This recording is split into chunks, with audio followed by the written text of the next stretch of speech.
Education है, अच्छी बात है, सब एजुकेटेड है, पर वो एजुकेशन कभी सिखाते नहीं है कि फैमिली को कैसे हमें अपब्रिंगिंग करनी है, कैसे लाना है आगे। फर्स्ट माइंड में एक सेट रहने लगा है आजकल, अगर पटेगी तो पटेगी, नहीं तो डिवोर्स ले लेंगे। हाँ। अगर आपका इमोशनली इंटरेक्शन नहीं हो पा रहा है, इमोशनली अटैचमेंट नहीं हो पा रहा है, तो शादी नहीं कर सकते। आजकल क्यों डिवोर्स हो रहा है? सोशल मीडिया बहुत बड़ा रोल प्ले कर रहा है। फिजिकली अट्रैक्ट लोग बहुत ज्यादा हो रहे हैं, है ना? और जो बहुत फेक है। दो कपल्स रिलेशनशिप में होते हैं, शादी नहीं हुई होती, तो दोनों के दिमाग में चलता रहता है कि इसका कहीं बाहर चक्कर चल रहा है। वन लाइनर बताइए कि शादी से पहले बंदा बस इतना कर ले, उसकी शादी कभी नहीं टूटेगी, आप गारंटी दे रहे हो। पोस्ट मैरिज काउंसलिंग की इंपॉर्टेंस क्या है, वहाँ पर आप लोग कैसे हैंडल करते हैं, क्या चैलेंजेस आते हैं? अगर हम पोस्ट मैरिज की बात करते हैं तो पोस्ट मैरिज में सबसे बड़ी चीज आती है अगेन द कम्युनिकेशन। लड़के की अपने घर में क्या इज्जत है, ये लड़की को देखना बहुत जरूरी है। आपके जॉब में कितना भी, वर्क में कितना भी प्रेशर हो, बट एक टाइम जरूर निकालो जिसमें आप रोजाना काम जरूर करें। और किसी भी लड़की को, ये बहुत साइकोलॉजी है, किसी भी लड़की, हर लड़की को ना लायन टाइप लड़का चाहिए। नमस्कार दोस्तों, तो स्वागत है आपका एक और पॉडकास्ट में। आजकल लोगों के सामने एक नई प्रॉब्लम आ गई है जो पहले के जमाने में बहुत कम हुआ करती थी और बहुत बड़ी मेजर प्रॉब्लम है, जिसको कह रहे हैं हम लोग डाइवोर्स। आजकल इधर कपल की शादी होती है, कुछ ही एक साल में हम देखते हैं कि दोनों स्प्लिट हो गए, दोनों की शादी टूट गई। सम हाउ रीजन के, किसी की कुछ म्यूचुअल अंडरस्टैंडिंग है या किसी के इंटरेस्ट कहीं और है, किसी के कोई इश्यूज हैं, किसी के कोई इश्यूज हैं। उसमें लोगों ने अब एक और नया शुरू हो गया, अभी आपने केस देखा होगा, लोग सुसाइड कर रहे हैं, वीडियोस बना रहे हैं, लोग आधी अपनी इनकम स्पाउस को दे रहे हैं। हर चीज से लोगों की प्रॉब्लम बढ़ती जा रही है। तो इसी प्रॉब्लम के सॉल्यूशन को ढूंढने के लिए, क्योंकि बहुत बड़ी मेजर प्रॉब्लम है, आप लोगों ने भी देखा होगा कि हर तीसरे घर में, चौथे घर में ये प्रॉब्लम बढ़ती चली जा रही है। तो इसी प्रॉब्लम के सॉल्यूशन के लिए आज हमने इनवाइट किया है मिसेस ज्योति जैन मैम को। मैम, आपका बहुत बहुत शुक्रिया, आपने हमें टाइम दिया। मैम एक प्रोफेशनल काउंसलर हैं, लाइफ कोच भी हैं। मैम लोगों को सिखाती हैं कि किस तरीके से आप अपनी लाइफ को हैप्पी मैरिज लाइफ बना सकते हैं। आप अपनी शादी की जो भी स्प्लिट है या जो भी इश्यूज चल रहे हैं उनको सॉल्व करते हैं। तो मैम से ही मैं पूछूंगा कि pre marriage counselling and post marriage counselling क्यों जरूरी है, क्यों लोगों को करनी चाहिए, सो दैट कि आपकी जो आधी इनकम है जो जाने वाली है शादी के बाद, वो आप ही के पास रहे और आप दोनों साथ में खुश रहें। तो स्वागत है मैम आपका। नमस्कार ध्रुव जी, आपका बहुत बहुत धन्यवाद कैसे हैं मैम करने के लिए। एकदम बढ़िया, thank you so much ma'am, आप यहाँ आए। और आपने एक टॉपिक बहुत ही अच्छा उठाया है कि ये प्री मैरिज काउंसलिंग क्यों जरूरत है। पोस्ट मैरिज काउंसलिंग तो खैर जरूरत है ही, पर अगर जैसे बोलते हैं ना, prevention is better than cure. Exactly. तो अगर हम पहले ही प्रिवेंशन लेने तो क्योर की जरूरत ही नहीं पड़ेगी।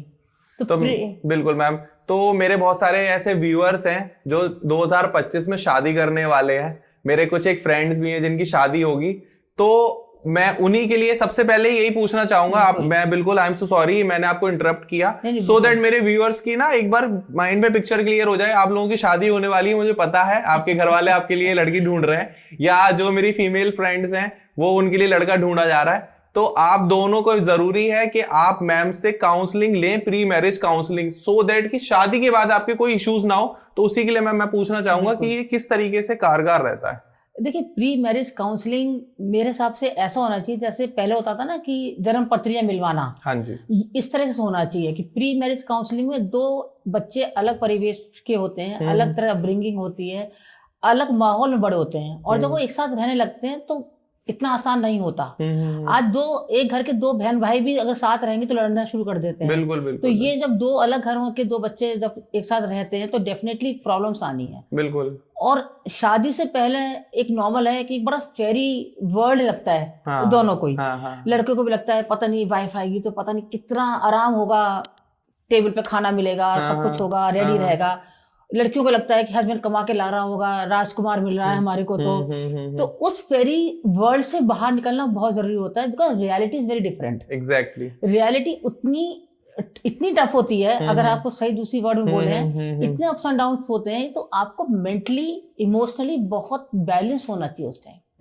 एजुकेशन है, अच्छी बात है, सब एजुकेटेड है, पर वो एजुकेशन कभी सिखाते नहीं है कि फैमिली को कैसे हमें अपब्रिंगिंग करनी है, कैसे लाना है आगे। हमारे किसी एजुकेशन सिस्टम में वो चीज नहीं है। बिल्कुल नहीं है मैम। मतलब हम लोग हिस्ट्री पढ़ाते हैं, ज्योग्राफी पढ़ाते हैं, सिविक्स पढ़ाते हैं, साइंस पढ़ाते हैं, बट कभी भी लाइफ लेसन्स नहीं पढ़ाते। हाँ जी। तो ये लाइफ लेसन से तो बहुत दूर होते हैं। बिल्कुल बिल्कुल बिल्कुल। अब रिलेशनशिप में भी होते हैं, मैक्सिमम जब मेरे पास काउंसलिंग्स के लिए आते हैं लोग, तो वो ज्यादातर तो लव मैरिज वाले होते हैं, लव मैरिज कर रहे होते हैं, और वो काफी अनअवेयर होते हैं रियलिटी से। हाँ। और एक तो सबसे बड़ी चीज है कि जो फर्स्ट माइंड में एक सेट रहने लगा है आजकल, अगर पटेगी तो पटेगी, नहीं तो डिवोर्स ले लेंगे। हाँ। इस माइंडसेट से जब आप शादी कर रहे हैं तो आपकी कैसे पटेगी? बिल्कुल नहीं पड़ने वाली। सेकंड ऑप्शन आप फर्स्ट ऑप्शन रखते हो। हाँ जी। कि अगर चलेगा तो ठीक है, नहीं तो डिवोर्स से ले लेंगे। तो आप सॉल्यूशन पे काम ही नहीं कर रहे होते हो। बिल्कुल। आपको बस लगता है एक फैंटेसी वर्ल्ड मिल रहा है। हाँ जी। वो फैंटेसी चल रही है तो ठीक है, बिल्कुल नहीं चल रही है तो डिवोर्स है ही ऑप्शन। हाँ। तो इसलिए डिवोर्स रेट जो आपने बोला ना बहुत बढ़ गए हैं, वो रीजन ही यही है। मैम डिवोर्स रेट तो बढ़ ही गए हैं, अब तो सुसाइडल रेट भी बढ़ते जा रहे हैं इसीलिए शादी के वजह से। सुसाइडल रेट वही है। मैं कोई अगर फेमिनिज्म की उसकी बात, किसी की बात नहीं कर रही, सिंपल बात है, ये बहुत कॉम्प्रोमाइज वाला रिलेशन है। हाँ। You have to understand each other. हाँ जी। आजकल देखिए इक्वालिटी का जमाना है। Equality means parallel lines. Parallel line never meet, ये हमारा मैथ्स का सिद्धांत है। They can go together but they never meet. हाँ जी।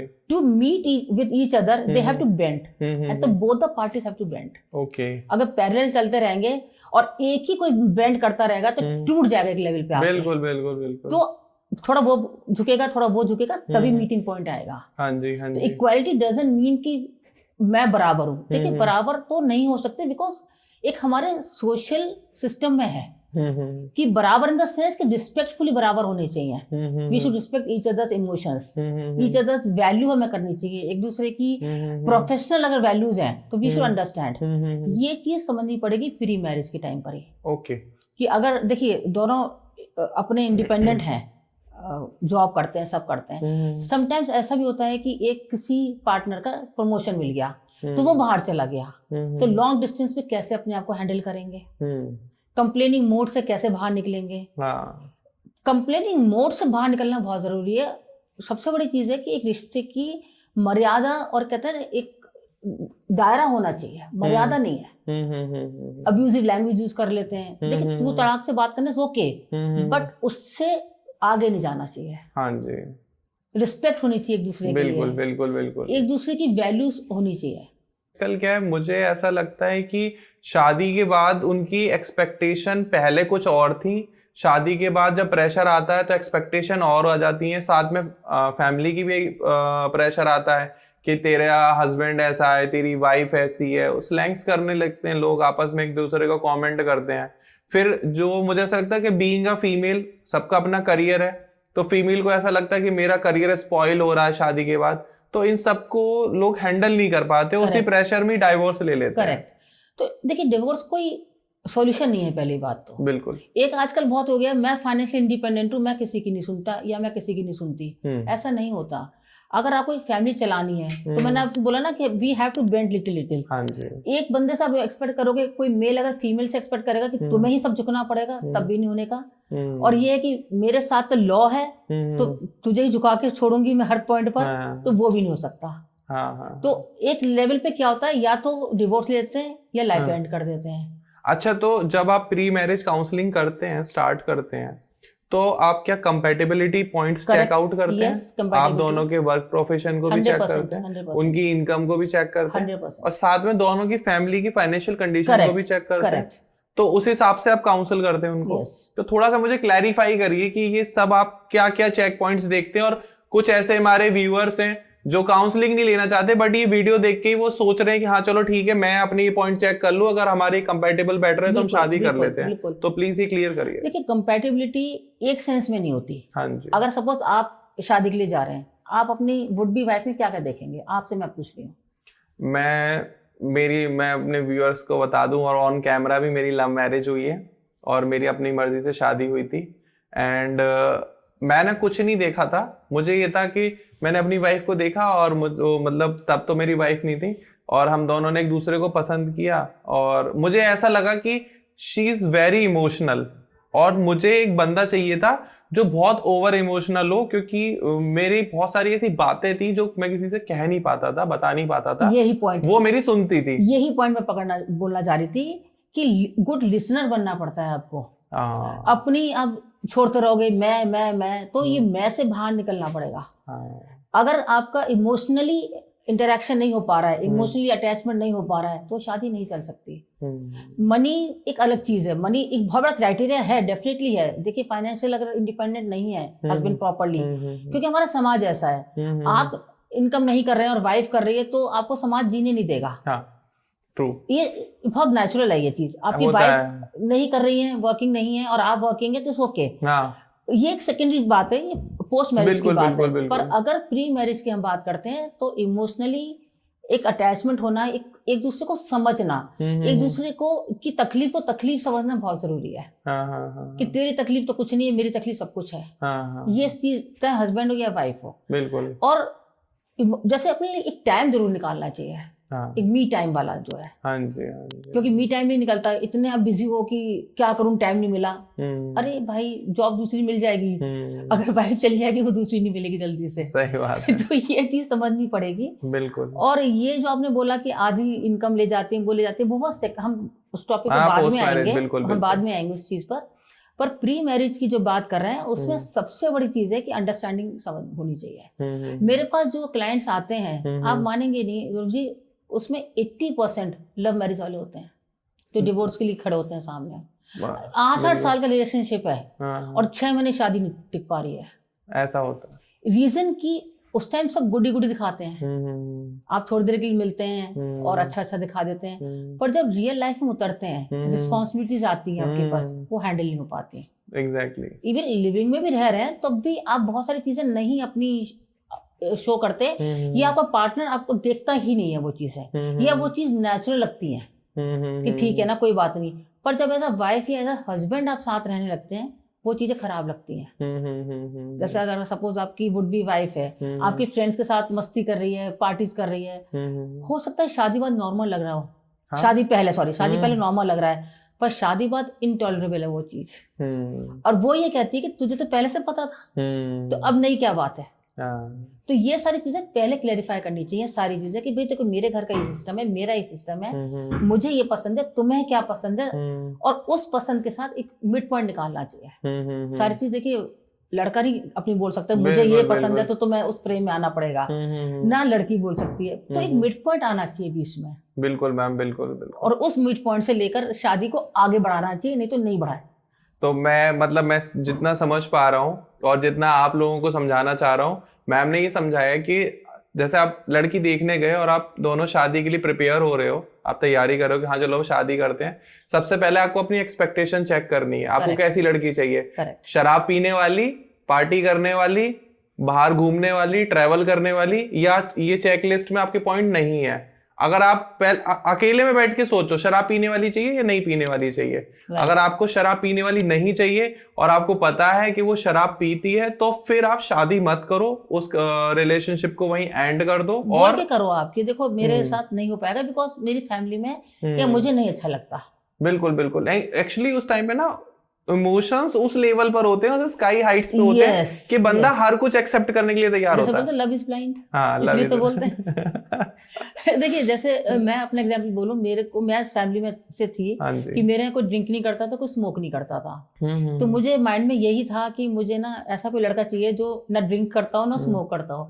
तो सब लोग बोलते थे अरे कहाँ मिलते हैं ऐसे लड़के, कॉम्प्रोमाइज तो करना ही पड़ेगा। मैं सोचती थी यार ये कॉम्प्रोमाइज नहीं हो पाएगा, चलो देखते हैं। तो जब मेरे हस्बैंड के साथ हम लोग जब देखना वाला कर रहे थे, एक जो फॉर्मेलिटी होती है, तो मेरे हस्बैंड थोड़ा कम बोलते हैं, काफी कम बोलते हैं, तो उन्होंने बस एक ही सेंटेंस बोला, neither I smoke nor I drink. मैंने कहा भाई ये तो सही है। तो ऐसा होता है ना कि कुछ चीजें आपकी कंपैटिबिलिटी ऐसे बन जाती है कि आपके माइंड में वो था और आपने फिर सेकंड चीज सोची नहीं कि जब उन्होंने बोला कि neither I drink nor I smoke, तो मैंने बोला हाँ भाई मेरे को तो ऐसे ही चाहिए था, तो ही इज परफेक्ट पर्सन। बिल्कुल। तो ये मेरी अपनी चॉइस थी। ही वांटेड कि एक सिंपल एक एजुकेटेड लड़की हो, हाइट अच्छी हो, तो वो तीनों चीज व्हेन ही सॉ, उन्होंने बोला कि भाई आई रियली वांट। तो सबके अपनी चॉइसेस हैं, हम एक फ्रेम में नहीं ला सकते किसी को भी। जैसे हम देखते हैं आजकल क्यों डिवोर्स हो रहा है, सोशल मीडिया बहुत बड़ा रोल प्ले कर रहा है। हाँ, अगर मैं आपको ऑनेस्टली बोलूं, आप अपनी वाइफ से कितने भी सेटिस्फाइड हैं, पर अगर अपने फ्रेंड की वाइफ का कुछ और आप पार्ट देखते हैं, आप कहते हैं मेरी वाइफ में मिसिंग है ये चीज। फिजिकली अट्रैक्ट लोग बहुत ज्यादा हो रहे हैं, है ना? और जो बहुत फेक है, हाँ जो बहुत फेक है। मतलब अगर आप, क्योंकि मेरे पास देखिए बहुत क्लाइंट्स आते हैं, रोजाना हम इसी चीज से डील करते हैं। नहीं, आप बिल्कुल ओपन होके बोल सकते हैं, ऐसी कोई प्रॉब्लम नहीं है, नहीं, क्योंकि लोगों की मैं प्रॉब्लम देखती है। हूँ कि किसिंग पिक्स डाल रहे हैं फेसबुक पर, और बड़े हगिंग किस वो डाल रहे हैं फेसबुक पर और इंस्टा पर। और जब यहाँ मेरे यहाँ बैठे होते हैं तो मुझे जैसे बोलते हैं प्रोफाइल आप, तो मैं बोलती हूँ आप में तो बहुत प्यार है। कहता है मैम वो थोड़ा सा बस ऐसी फ्रेंड में दिखाना होता है। आई एम रियली शॉक्ड कि ये क्यों दिखाना है।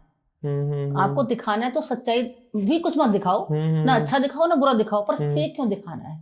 वाइफ है आपकी, कार थोड़ी ना है जो आप इंस्टाग्राम में फोटो डाल रहे हैं। करेक्ट। तो वो जो चीजें है ना, इन चीजों से बहुत बचना पड़ेगा आजकल। और यही रीजन है कि यंग बॉयज एंड गर्ल्स अपने आप को हैंडल नहीं कर पाते हैं। एक्सपेक्टेशन बहुत ज्यादा है, जैसे मैंने बोला फेरी वर्ल्ड में रहते हैं कि बस वर्ल्ड टूर करेंगे, मस्ती करेंगे, पार्टीज करेंगे। रियलिटी बहुत डिफरेंट है। तो इसलिए प्री मैरिज काउंसलिंग का तो बहुत बड़ा नीड है। बिल्कुल बिल्कुल बिल्कुल। मुझे किसी ने कहा था एक टाइम पर कि जब प्यार इतना ही पवित्र है और इतना ही अच्छा है तो लोग छुपाते क्यों है इसको। तो जैसे बहुत बड़े बड़े एग्जाम्पल हैं, राधा कृष्ण एक एग्जाम्पल हैं, और लैला मजनू एक एग्जाम्पल है। लोग कहते हैं देखो लैला मजनू की तरह घूम रहे हैं, तो ये एक बड़े एग्जाम्पल है। लेकिन उन्होंने कोशिश करी कि अपने प्यार को छुपाएं, लोग देखें ना। लेकिन आजकल लोग यार दिखाना शुरू कर देते हैं। राधा कृष्ण का जो आपने नाम लिया वो तो इसलिए अलग लेवल है, उसमें समर्पण है। हाँ, अगर हम उनका 1% भी समर्पण ले लेना अपनी शादी में, तो शायद कभी झगड़ा भी ना हो। और एक दूसरे की रिस्पेक्ट है। बिल्कुल। आप देखिए बोलते हैं राधे राधे जपो चले आएंगे बिहारी, तो राधे जी का नाम लेने से बिहारी चले आते हैं, बिहारी जी का नाम लेते रहो राधा जी चली आती हैं। मतलब दोनों एक दूसरे के पूरक बन के रहते हैं। तो अगर ये पूरक बन के रहें तो देखिए ना कितना बड़ा, फिर तो ये मैरिज काउंसलिंग की जरूरत ही नहीं पड़ेगी। बिल्कुल बिल्कुल। लेकिन लोग रिजेंबल नहीं कर पाते। बहुत सारे लोग हैं, जैसे एक संत हैं प्रेमानंद जी महाराज, वो अपनी वीडियोस में कहते रहते हैं कि तुम्हें सच में उससे प्यार है तो उसकी खुशी में ही तुम्हारी खुशी है। राइट। तुम अगर उसे खुश देख के तुम खुश हो तो सही में तुम्हें प्यार है, और अगर तुम्हें ऐसा लग रहा है कि वो तुम्हें खुश करे तो वो प्यार नहीं है, वो कुछ और है, वो ट्रांजैक्शन है। बिल्कुल। तो शादी में ट्रांजैक्शन नहीं हो सकता। हाँ जी। देखिए आज आप कोई काम कर रहे हैं, जॉब कर रहे हैं, यू आर गेटिंग मनी, तो ये आपका ट्रांजैक्शन है। पर प्यार में ट्रांजैक्शन नहीं होता। बिल्कुल बिल्कुल। हम राधा कृष्ण की बात तो करते हैं, शिव शक्ति की बात तो करते हैं, लेकिन मानते नहीं, पर मानते नहीं है। आज शिव शक्ति भी क्या है, शिवा, जैसे मैस्कुलिन फेमिनिन एनर्जीज हैं दोनों, जब ये दोनों एक हो जाती हैं तो शिव शक्ति बन जाती है। ओके। हम कितना शक्ति को, घर की शक्ति को कितनी शक्ति देते हैं आप ही बताइए। घर की शक्ति को हम लोग उतनी शक्ति देते हैं कि आप घर के काम कर सकें, बस उतनी देते हैं बस। ट्रू है। मतलब अब तो खैर कुछ चीजें चेंज आ रही है, सिनेरियो में चेंजेस आ रहे हैं, वरना पहले क्या था, अभी तुम चुप रहो, तुम्हें नहीं पता। आपने कैसे पता कि घर की फीमेल को नहीं पता, बहुत कुछ पता होता है, पर चांस ही नहीं देते थे। कल्चरल चेंजेस भी आ रहे हैं तो, लेकिन उस कल्चर चेंजेस के बाद प्रॉब्लम्स भी बढ़ती चली जा रही है। अच्छा मैम, मेरा एक क्वेश्चन है कि प्री मैरिज काउंसलिंग में आपके पास अगर कोई आए और उनको प्रॉब्लम हो रही है ट्रस्ट एंड कम्युनिकेशन की, तो वो उसको कैसे बिल्डअप कर सकते हैं, उसको कैसे एनहांस कर सकते हैं? देखिए ट्रस्ट वही कम्युनिकेशन ही है कि कम्युनिकेट करिए। आपको अगर कुछ एक्सपेक्टेशंस हैं, आपको कुछ भी लगता है कि चाहिए मुझे इससे, तो आप पहले ओपन बोलिए। सपोज जैसे दो फैमिलीज हैं, मैंने आपको बोला था अलग परिवेश के दो बच्चे एक साथ होते हैं, एक बहुत हो सकता है मॉडर्न फैमिली की लड़की हो, लड़का बहुत कंजर्वेटिव फैमिली का हो मे बी, और ज्वाइंट फैमिली में रहना है क्योंकि रीजंस हैं कुछ सपोज, तो उसको बता देना चाहिए पहले से कि देखो मेरे घर का ये सिस्टम है, मेरे घर में ये है। कुछ मैं अपने पेरेंट्स को भी समझाऊंगा कि मेरी जो वुड बी वाइफ आ रही है वो ऐसे माहौल से आ रही है, कुछ वो एडजस्ट करेंगे, और कुछ तुम भी ये सोचना कि इस टाइप का माहौल जो तुम्हारे घर में है वो मेरे यहाँ नहीं है, तो you have to adjust with those things also. तो वो पहले से ही मेंटली प्रिपेयर होके आएगी। होता क्या है, मैक्सिमम मैंने लड़कों के साथ देखा है, वो इतनी दीवानगी में रहते हैं, वो उस टाइम तो हर चीज में हाँ हाँ करते हैं कि हाँ मेरे घर में सब हो जाएगा, ठीक मैं बात कर लूंगा, ये कर लूंगा, पर होता नहीं है। फिर जैसे ही शादी होती है चीजें बहुत डिफरेंट होती है, और लड़की मेंटली प्रिपेयर होके आती नहीं है। वो तो ये सोचती है ना कि हाँ इसने सब बात कर ली होगी, वो ये सोचता है जब वो आएगी तो सब ठीक हो जाएगा। ऐसा होता थोड़ी ना है। हाँ। और भाई से डे वन से लड़ाइयां शुरू हो जाती हैं, तो कुछ भी बदलने वाला नहीं। इसलिए मैंने आपसे बताया ना कि 8 महीने साल का रिलेशनशिप है। हाँ। और शादी 8 महीने नहीं चल पा रही है। जिसकी फैमिली का कल्चर है 60 साल से, वो वैसे ही रहने वाला है। थोड़ा चेंज हो सकता है, बट कोई सोचे कि एंटायरली चेंज हो जाएगा, नहीं होगा। और लड़की को भी समझना पड़ेगा कि एक जगह से दूसरी जगह जा रहे हैं तो एडजस्टमेंट्स तो करने पड़ेंगे। एग्जैक्टली। एक प्लांट भी अगर दूसरे पौधे से उठ के दूसरी जगह जाता है तो उसको भी हफ्ता 10 दिन लगता है उस मिट्टी के संग एडजस्ट होने में। बिल्कुल बिल्कुल बिल्कुल। तो इन लॉज को समझना पड़ेगा कि दूसरी जगह से प्लांट आया है ये, तो हमारे यहाँ टाइम लगेगा। डे 1 से ओवरनाइट वो उस घर को एक्सेप्ट नहीं कर सकती, ना प्यार आएगा ना एक्सेप्टेंस आएगी। और हमें उस प्लांट का ध्यान भी रखना है कहीं वो मुरझा ना जाए। मुरझा नहीं जाए। बिल्कुल बिल्कुल बिल्कुल। और डे 1 से एक्सपेक्टेशन नहीं हो सकती, बिकॉज उस लड़की को ना कोई लव है उस फैमिली से, और ना ही कोई कुछ है उसको। मतलब ठीक है वो अपने हस्बैंड साथ आई है, हाँ उसको लव मिलेगा तो डेफिनेटली वो उस घर को अपना लेगी। बिल्कुल बिल्कुल बिल्कुल। गिव एंड टेक की इसमें थ्योरी है। बिल्कुल गिव एंड टेक। अच्छा मैम, एक क्वेश्चन और है मेरा। आजकल न्यू जनरेशन के साथ ये बहुत ज्यादा हो रहा है कि जब दो कपल्स रिलेशनशिप में होते हैं, शादी नहीं हुई होती, तो दोनों के दिमाग में चलता रहता है कि इसका कहीं बाहर चक्कर चल रहा है, इसका कहीं बाहर चक्कर चल रहा है, इसका इंस्टाग्राम हैंडल चेक करूं, तूने उसकी प्रोफाइल लाइक क्यों करी, तूने उसकी पे कमेंट क्यों कर दिया। अच्छा ये हमने देखा भी कई सारे पॉडकास्ट में और इंटरव्यूज में, सेलिब्रिटीज ने ही बोल दिया कि हाँ मेरा इसके साथ रिलेशनशिप था लेकिन मैं बेटर की तलाश में भी थी, क्योंकि मेरी शादी थोड़ी ना हुई थी, रिलेशनशिप ही तो था, शादी थोड़ी ना हो गई थी। तो हर समय हम बेटर की तलाश करते रहते हैं और रिलेशनशिप में तो ऑलरेडी कमिटेड है ही। तो ऐसे लोगों को शादी करनी चाहिए या नहीं करनी चाहिए? नहीं, देखिए अगर आप सेटिस्फाइड ही नहीं है तो कोई फायदा नहीं है। ये तो ये कि नहीं मिला हारे का सहारा वाली बात हो गई कि हम हार गए, कुछ मिला नहीं तो तू ही सही, कोई नहीं तो तू ही ठीक है, ऐसा नहीं होना चाहिए। 100% अगर डिवोशन है और उस पर ट्रस्ट है तभी आपको आगे बढ़ना चाहिए। अगर ऐसा लगता है कि हम और ढूंढते रहें तो बता दो कि देख वैसे मुझे तू पसंद है बट मुझे लगता है और बेटर मिल जाएगा, तो फिर वो प्यार है ही नहीं, वो तो फिर वो एक डीलिंग है, एक बिजनेस डील है कि ये क्लाइंट अगर मिल गया तो ठीक है, नहीं दूसरा क्लाइंट से बात करते हैं, ये तो फिर बिजनेस डील है। बिल्कुल, ये फिर प्यार का शब्द को बदनामी मत करो कि ये लड़की भी ठीक है या ये लड़का भी ठीक है, इसको इतना मिलता है जॉब में 1.5 लाख रुपया, पर हाँ 2.5 लाख वाला मिलेगा तो बेटर है। तो इससे अच्छा ये नहीं कि यू ग्रो टुगेदर, ये चीज नहीं होनी चाहिए। अच्छा एक प्रॉब्लम और चल रही है कि अब फॉर एग्जांपल लड़का है, उसके ऑलरेडी किसी से कमिटेड है कि हाँ भाई शादी होनी है, सब कुछ तय है, फैमिली में भी बात हो रखी है, सब हो रखा है, और वो वीडियो भी देख रहा है अभी आपकी, है ना, और हो सकता है कि आप उसको सही आंसर दो। अब क्या होता है, उस लड़के का किसी और के साथ भी अफेयर चल रहा है, तो अब लड़की को पता चल जाता है कि इसका एक और अफेयर चल रहा था कहीं पर, तो अब उन दोनों को शादी करनी चाहिए या नहीं? क्योंकि लड़का सॉरी बोल चुका है, माफी मांग चुका है, लड़की ने माफ भी कर दिया, लेकिन वो पूरी तरीके से कमिटेड नहीं था और ये एक्सेप्ट भी हो गया। चीट तो है ही कहीं ना कहीं, है ना। और अभी अगर फाउंडेशन ही इस तरह से स्टार्ट होगी ना तो लाइफ लॉन्ग एक ट्रस्ट आएगा ही नहीं। तो इसके पीछे बेसिक प्रॉब्लम क्या है? बेसिक वही है कि डिससैटिस्फैक्शन है और ओवर एम्बिशन है कि पता नहीं क्या मिल जाएगा। आपको एक लेवल पे अपनी चॉइस, देखिए मैं हमेशा यंग जो लड़के और लड़कियां आती हैं, मैं हमेशा बोलती हूँ कि एक आप पहले जर्नल करिए, जर्नल करके देखिए कि आपको एग्जैक्टली चाहिए कि अपने पार्टनर के साथ। ये नहीं मेरे दोस्त के को तो ये मिला है, मेरी फ्रेंड को तो ये मिला है, तो आप सबके साथ एक नहीं कर सकते। 10 चीजें मिला के आपके 10 लड़कों को या 10 फ्रेंड्स के हस्बैंड्स को या वाइफ्स को मिला के आप एक कर लो, ये तो हो ही नहीं सकता। आपको भी कुछ एक ही चीज मिलेगी। इधर you have to go for mental status, thought process आपको मैच करना चाहिए, ये आपको ग्लैमर चाहिए तो ग्लैमर ही मैच करना चाहिए, फिर आप मेंटल स्टेट मत देखो। अब कुछ बॉयज का मैंने देखा है उनको इंटेलेक्चुअल लड़कियां चाहिए होती हैं, तो देखने में बहुत अच्छी नहीं होती कई बार उनकी, मतलब जो सो कॉल्ड देखने में, देखिए सुंदरता हमेशा देखने वाले की नजर में होती है, बिल्कुल वो चीज है, तो पर उनको मेंटल स्टेट उनका इतना अच्छा लगता है, वो कहते हैं भाई किसी को अच्छी लगे ना लगे, मुझे बहुत अच्छी लगती है कि when I sit with her, तो मुझे ऐसा लगता है एक पार्टनर से बात कर रहा हूँ, वो बहुत हेल्दी रिलेशन होता है। क्योंकि ब्यूटी आपकी थोड़े दिन बाद आपकी हो सकता है बेवफ हो जाए, मतलब हो जाए खराब, तो वो तो हो सकती है, बट इंटेलेक्चुअल पार्ट कभी नहीं खराब होता आपका। तो वो जो चीज है कई बार लोगों को वो पसंद होता है। कुछ लड़कियों को होता है कि भाई हमें तो मनी वाइज अच्छा चाहिए, स्ट्रॉन्ग, लुक्स कैसे भी हों, तो ये अपनी चॉइस है, इसमें भी कुछ बुराई नहीं है कि वो फाइनेंशियली इंडिपेंडेंट और स्ट्रॉन्ग रहना चाहती हैं कि भैया अगर हस्बैंड अच्छा है मनी वाइज तो हम फाइनेंशियली सिक्योर्ड है, पैसा मिल गया प्यार तो मिल ही जाएगा, प्यार भी मिल जाएगा, नहीं मिलेगा तो हम अपने को बिजी रख लेंगे कहीं।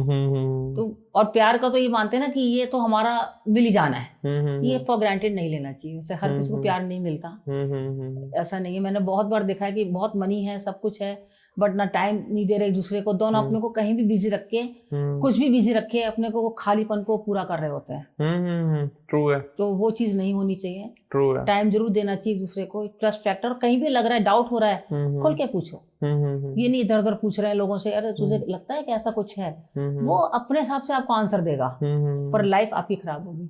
सही बात है। अल्टीमेट लाइफ तो आपकी है ना। बिल्कुल बिल्कुल बिल्कुल। तो उस पे काम जरूर करना चाहिए। अच्छा, आप क्या प्री मैरिज काउंसलिंग में ये भी सलाह देते हैं कि जब आपकी शादी होने वाली है या प्रिपरेशन कर रहे हैं उस चीज की, तो आप अपनी कल्चरल एक्टिविटीज को भी मैनेज करें? कि आप किस कल्चर से आते हैं, वो किस कल्चर से आती है। फॉर एग्जांपल कोई बंगाली है और कोई मराठी है, तो उन दोनों का शादी करना क्या सही रहेगा? ये सही तो है। अगर देखिए एक दूसरे की एक्सेप्टेंस हर हाल में एक्सेप्ट कर रहे हैं तो सही तो है।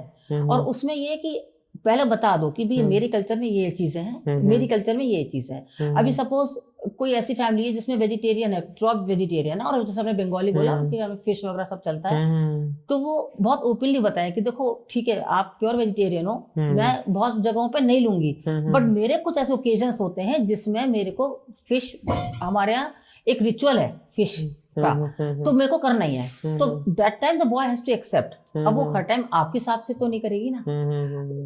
365 दिन में से अगर वो 250 दिन आपके हिसाब से कर रही है, तो थोड़े दिन वो आपको आपके हिसाब से भी करना पड़ेगा। तो वो मिड पॉइंट तो लाना ही पड़ेगा, क्योंकि ये शादी है, कोई बिजनेस नहीं है। सही बात है। ये क्लाइंट छूटेगा, दूसरा क्लाइंट आ जाएगा। पर आजकल माइंडसेट यही हो गया है। अच्छा, ये जो आजकल एक और आजकल के, आप तो लीगल भी हो गए लिविंग में रहना, तो जो लोग लिविंग में रह रहे हैं, आप उनके सपोर्ट में हैं या आप उनको क्या काउंसिल करती हैं कि आपको नहीं रहना चाहिए, शादी के बाद ही साथ रहो? देखिए ये पर्सनल वो है, इसमें तो इतना कुछ नहीं है। पर देखिए लिविंग में रहने के अपने कुछ फायदे भी हैं पर कुछ नुकसान भी हैं। मुझे फायदे नहीं जानने, नुकसान बताइए आप। देखिए अगर मैं फायदे बताऊँ, फायदे में लोग ये कहते हैं कि हम एक दूसरे अच्छा अंडरस्टैंड कर लेते हैं। फिर मैं एक ही बात बोलती हूँ, फिर यहाँ मेरे पास क्यों बैठे हो? तो डिवोर्स फाइल करने के बाद इतने ही फायदे थे, इतने ही दूसरे को जान लिया था, तो अचानक क्या हो गया? क्योंकि कुछ चीजों का ना कहते पर्दा ही अच्छा लगता है कुछ चीजों के लिए। जब आप एक दूसरे को, होता क्या है, आप इतना जान लेते हैं तो पर्दा खत्म हो जाता है। अगर हम लिविंग में नहीं है, लव मैरिज भी है सपोज, जब हम साथ रहने लगते हैं तो 1-2 साल तो समझने में लग जाता है प्रॉपरली। तो इतने टाइम में क्या होता है, जब आप समझते हो तो slow and study wins the race वाली बात आ जाती है कि धीरे धीरे समझते समझते प्यार पक्का हो जाता है। लिविंग में इतना ओपननेस हो जाती है पहले ही कि आई थिंक शादी का कोई क्रेज रहता नहीं है। ये मेरा बहुत पर्सनल है। पर आजकल के जो बच्चे कहते हैं कि नहीं हमें तो बहुत अच्छा इजी रहता है, फिर मेरा एक ही क्वेश्चन होता है, फिर डिवोर्स क्यों हो रहा है? सही बात है। मेरे काउंसलिंग्स में मैक्सिमम वही लोग आते हैं, मानेंगे नहीं, जो 5-5, 7-7 साल से लिविंग में थे। और मेरा फिर एक ही क्वेश्चन आता है कि भाई आप 5-7 साल से अच्छे से जानते थे एक दूसरे को, अब अचानक क्या हो गया? अच्छा, जिन लोगों के लिविंग में रहते हुए या लिविंग में नहीं भी रह रहे, बहुत फ्रिक्वेंटली मिलते हैं, लेकिन झगड़े बहुत फ्रिक्वेंट होते हैं वो शादी पहले। हाँ, शादी से पहले प्री मैरिज में, मतलब बहुत जल्दी उनके क्या होते हैं कि छोटी छोटी बात पर लड़ाई हो जाती है। मतलब इतनी सी बात पर लड़ाई हो जाती है कि अरे तुमने मुझे आइसक्रीम नहीं खिलाई खाने के बाद, और अब हम घर आ गए, तुमने मुझे याद भी नहीं दिलाया, और अब मैं तुमसे बात नहीं करूंगी, 2 दिन के लिए भूल जाओ मुझे। इमेच्योरिटी है। हाँ, इमेच्योरिटी। तो उन लोगों को शादी करनी चाहिए या नहीं? देखिए अगर 1-2 बार हो रहा है, कभी प्यार में किसी ने बोल दिया कि तूने मुझे पूछा नहीं, जैसे अपने बच्चे से बोल देते हैं, अपने फादर से बोल देते हैं कि पापा आपने पूछा नहीं, मुझे इतना मन कर रहा था खाने का, कभी तो सोके। बट अगर रेगुलर बेसिस पे हो रहा है तो somewhere that partner is not mentally stable. इतने मूड स्विंग्स के साथ आप कैसे हैंडल करोगे लाइफ को? सुबह कुछ है, शाम को कुछ है, आप कैसे हैंडल करोगे? खुद पागल हो जाओगे, अपना काम सब भूल जाओगे, चाहे लड़की हो चाहे लड़का हो। अपना अब हस्बैंड भी पूरे टाइम मूड स्विंग्स में रहता है, वो कहेगी मैं तुझे संभालूं या मैं अपना काम देखूं। तो उस फॉर्म में ना धीरे धीरे करते करते एक डिटैचमेंट आने लग जाता है। छोड़ यार, तो सारी परेशानी रहती है या परेशानी रहता है तो वो लव का LOV पूरा खत्म हो जाता है, तो डिटैचमेंट पूरा बन जाता है। उस चीज से अवॉइड करने के लिए ना आई थिंक मूड स्विंग्स पे भी कंट्रोल करना चाहिए, एंग्जाइटी डिप्रेशन से कंट्रोल करना चाहिए। उसके लिए मेडिटेशन या मेंटल हेल्थ पे जो वर्क होता है बहुत जरूरी है वो। अच्छा, लुक्स को लेके भी बहुत ज्यादा क्या कहते हैं देखा गया है कि लोग ऐसा देखते हैं, लुक्स को ज्यादा प्रायोरिटी देते हैं इन कंपैरिजन ऑफ क्वालिटी। तो अब जैसे बहुत सारे लोग वीडियोस देख रहे होंगे और वो सोच रहे होंगे कि हमारी बारी कब आएगी। अब लड़की बहुत ज्यादा सुंदर है और वो लड़का ढूंढ रही है कोई मेरे बराबर ही स्मार्ट हो, गुड लुकिंग हो, भले उसके अंदर कोई भी अच्छी और बुरी आदतें हो, उससे उसको कोई फर्क नहीं पड़ता, बस उसे गुड लुकिंग बंदा चाहिए, गुड लुकिंग वाला है, तो उनको आप क्या सलाह देना चाहते हो? ये तो उसकी चॉइस है, वो उसको कैसे भी लड़का चलेगा पर गुड लुकिंग चलेगा, तो उसका तो देखिए कोई वही नहीं है। तो ऐसे लोगों की शादी टिकती है फिर बाद में? नहीं टिकती, नहीं टिकती ना, क्योंकि थोड़े दिन बाद उसको लगता है ये तो he is of no use, मतलब कमा नहीं रहा, कुछ नहीं कर रहा, बुरी आदतों में भी है। फिर वो होता है कि तेरे को देख के क्या करूंगी, सुंदरता देखकर क्या करूंगी, वाली स्थिति है। क्योंकि फाइनेंस बहुत बड़ा रोल प्ले कर जाता है इमीडिएटली आफ्टर मैरिज, क्योंकि फाइनेंस आपको चाहिए। थोड़े दिन बाद आपकी फैमिली बड़ी बढ़ जाती है, वो सब हो जाता है, रिस्पॉन्सिबिलिटीज आ जाती हैं। शादी पहले एक बहुत बड़ा इंपॉर्टेंट पॉइंट जो डिस्कस करना चाहिए कि आप रोजमर्रा के जो घरेलू काम होते हैं उनको कैसे डिवाइड करोगे, ये बहुत जरूरी होता है। बाय डिफॉल्ट नहीं समझना चाहिए ये तो खाना बना ही लेती होगी, ये तो मेरी माँ बाप की सेवा कर ही लेगी, ये बाय डिफॉल्ट नहीं होना चाहिए। या ये मेरे तो माँ बाप को रख ही लेगा क्योंकि मैं तो ओनली चाइल्ड हूँ, तो मेरे पेरेंट्स इससे भी डिपेंडेंट हो जाएंगे, ये बाय डिफॉल्ट कुछ नहीं है। वो सोच रहा है मैं क्यों रखूंगा भाई तेरे पेरेंट्स को, वो सोच रही है मैं क्यों सेवा करूंगी भाई तेरे पेरेंट्स को, तू जाने तेरा काम जाने। तो ये बाय डिफॉल्ट कुछ नहीं है। इससे मतलब बैठ के, क्योंकि आप मैच्योर एक इंस्टीट्यूशन पे जा रहे हो, सोशल ऑब्लिगेशन नहीं है शादी अब आजकल कि बस पब्लिक ने कहा और हमने कर लिया। ये लाइफ लॉन्ग पार्टनरशिप है। बिल्कुल। और अगर लाइफ लॉन्ग पार्टनरशिप में जा रहे हो तो आपको मेंटल स्टेट समझना पड़ेगा एक दूसरे का। ये तो चलिए साथ रहने वाला पार्टनरशिप है, एक बिजनेस पार्टनरशिप में भी आप पार्टनर किसको बनाते हो, जिससे वाइफ्स मिलती हैं। करेक्ट, जिससे आपका सोच मिल रही हो, वाइब्स मिल रही हो, हैबिट्स मिल रही हो। बिजनेस में भी आप उसको पार्टनर बनाते हैं। अगर आप बिल्कुल शराब नहीं पीते, बिल्कुल पार्टीज में नहीं जाते और आपका पार्टनर जो है बिजनेस पार्टनर सारे दिन शराब और पार्टीज करता है, आप कहेंगे भाई काम कब होगा, तू तो सारे दिन चलता था पार्टी में, तो वहां पर भी नहीं चलता। तो ये तो लाइफ लॉन्ग मैरिज काउंसलिंग, मतलब मैरिज साथ रहने वाली चीज है। एक घर में एक कमरे में आप लाइफ लॉन्ग रहने वाले हैं किसी के साथ, 35 40 50 साल रहने वाले हैं। तो अगर आपकी वाइब्स ही मैच नहीं कर रही, आप कैसे दम घुटेगा आपका, आपको लगेगा भाई तू जा थोड़ी देर के लिए कहीं, मैं शांति से बैठूंगा। अगर ये आ गया मन में तो टॉक्सिक रिलेशनशिप बन जाता है। अगर मैं आपसे एक वन लाइनर पूछूं कि वन लाइनर बताइए कि शादी से पहले बंदा बस इतना कर ले उसकी शादी कभी नहीं टूटेगी, आप गारंटी दे रहे हो कि वो कभी, थोड़ी मोटी लड़ाइयां हर जगह होती हैं लेकिन शादी नहीं टूटेगी, आप डाइवोर्स केस पर तक नहीं पहुंचोगे, आप सुसाइड नहीं करने वाले, कुछ ऐसा नहीं, इतने बड़े जो डिजास्टर्स हो रहे हैं वो नहीं होंगे, तो आप क्या सलाह देते हो? पहले ट्रस्ट, सबसे बड़ा ट्रस्ट कि ये बंदा, आपको कोई आके बोले ना अपने पार्टनर के बारे में, यार तेरी बीवी उसके संग घूम रही थी आज, तो आप बोलोगे अच्छा बस ठीक है, रिएक्शन नहीं दोगे। शाम को जब वो घर आए आराम से पूछो यार आज किसके साथ थी, मैंने देखा था, मतलब वो मुझे फ्रेंड बता रहा था, वो क्यों नहीं मेरे बचपन के दोस्त मिल गया था, ओके बस, क्योंकि आपको ट्रस्ट है उसके ऊपर कि कुछ भी गलत काम नहीं करेगी ये। आपकी वाइफ को आके किसी ने बोला कि अरे तेरा हस्बैंड तो ना मुझे देखा था वो रेस्टोरेंट बैठा थी लेडी के साथ, एक होता रिएक्शन आने दो आज मुझे चीट कर दिया तुमने, ये कर दिया वो कर दिया, एक तो ये रिएक्शन है। एक है कि आज कौन मिला था, किसके संग गए थे, वो कहे बारे वो मिल गई थी मुझे, पुरानी अपनी कलीग थी मेरी। अच्छा, ये ट्रस्ट है, ये सिचुएशन वही थी, आपने हैंडल कैसे किया वो है। एक नया जेनजी में एक नया टॉपिक और बन के आने वाले टाइम में आ चुका है, मुझे स्पेस नहीं मिल पा रहा है। हाँ, ये स्पेस का बहुत, तो स्पेस दो आप, जरूरी नहीं होता कि आपकी शादी होगी तो आपको एक कमरे में एक बेड पे सोना ही पड़ेगा, आपका मन नहीं है उस दिन भी। आप दूसरे रूम में जाके सो, हो सकता है उसको बुक पढ़ने का मन है, उसको म्यूजिक सुनने का मन है, उसको अपने किसी फ्रेंड से बात करने का मन है, ये मेन विमेन दोनों के लिए हो सकता है कि आज आदमी का मन कर रहा है कि आज मैं शाम रात को बैठ के मैं मूवी देखूंगा कोई, तो देख ले भाई, मैं दूसरे कमरे में सो जाऊंगी, क्या दिक्कत है। ये स्पेस तो देखिए एक ह्यूमन बीइंग वाला नेचर है, इसमें ऐसा थोड़ी ना कि नहीं तेरी शादी हुई तो मैं अगर 10 बजे सो रहा हूँ तुझे 10 बजे सोना पड़ेगा क्योंकि मुझे पसंद नहीं है। अरे भाई आपकी प्रॉपर्टी नहीं है आपका पार्टनर, ये समझना बंद करें कि ये अब कहाँ जाएगी, ये अब कहाँ जाएगा। देखिए मैं हमेशा बोलती हूँ सब लोगों को कि एक फियर फैक्टर के साथ शादी नहीं चलती, बट एक फियर होना चाहिए कि ये मुझे छोड़ भी सकता है या छोड़ भी सकती है। बिल्कुल बिल्कुल, ये नहीं है कि अब ये कहाँ जाएगी। जैसे सुंदरकांड में भी अगर आपने सुना होगा तो 56वें श्लोक में है कि भय बिन होत न प्रीत, तो भय बिन होत ना प्रीत वही है कि बिना डर के प्यार भी नहीं होता। हाँ जी। तो हल्का सा वो डर रहना चाहिए एक दूसरे के लिए। और वो डर रिस्पेक्ट के फॉर्म में आता है। डर ये नहीं कि वो आप थर थर कहाँ पर उसके बिना, उसके लिए ऐसा नहीं होना चाहिए कि जैसे आजकल मैं देखती हूँ लड़कियां या लड़के, देख तू मेरी बात मान ले, नहीं तो मैं तो छोड़ दूंगी तुझे, मैं तो ब्रेकअप ले रही हूँ, ब्रेकअप कर रही हूँ। ये फियर के साथ आप रिलेशनशिप आगे बढ़ाओगे तो कब तक चलेगा। अच्छा, हम न्यूज में देखते हैं आजकल ब्रेकअप के बाद ऐसा भी होता है, देखा गया है कि उसको काट के और कुकर में पैक करके और जमीन में गाड़ दिया। ये तो मेंटली अनस्टेबल है, बहुत ज्यादा अनस्टेबिलिटी आती जा रही है। कुछ लोग सुसाइड भी कर लेते हैं ब्रेकअप के बाद। ये मेंटली अनस्टेबिलिटी है। हाँ। जैसे जो मैं काम करती हूँ, मैं हार्मोन्स पे भी करती हूँ एक्चुअली, हार्मोन बैलेंसिंग पर।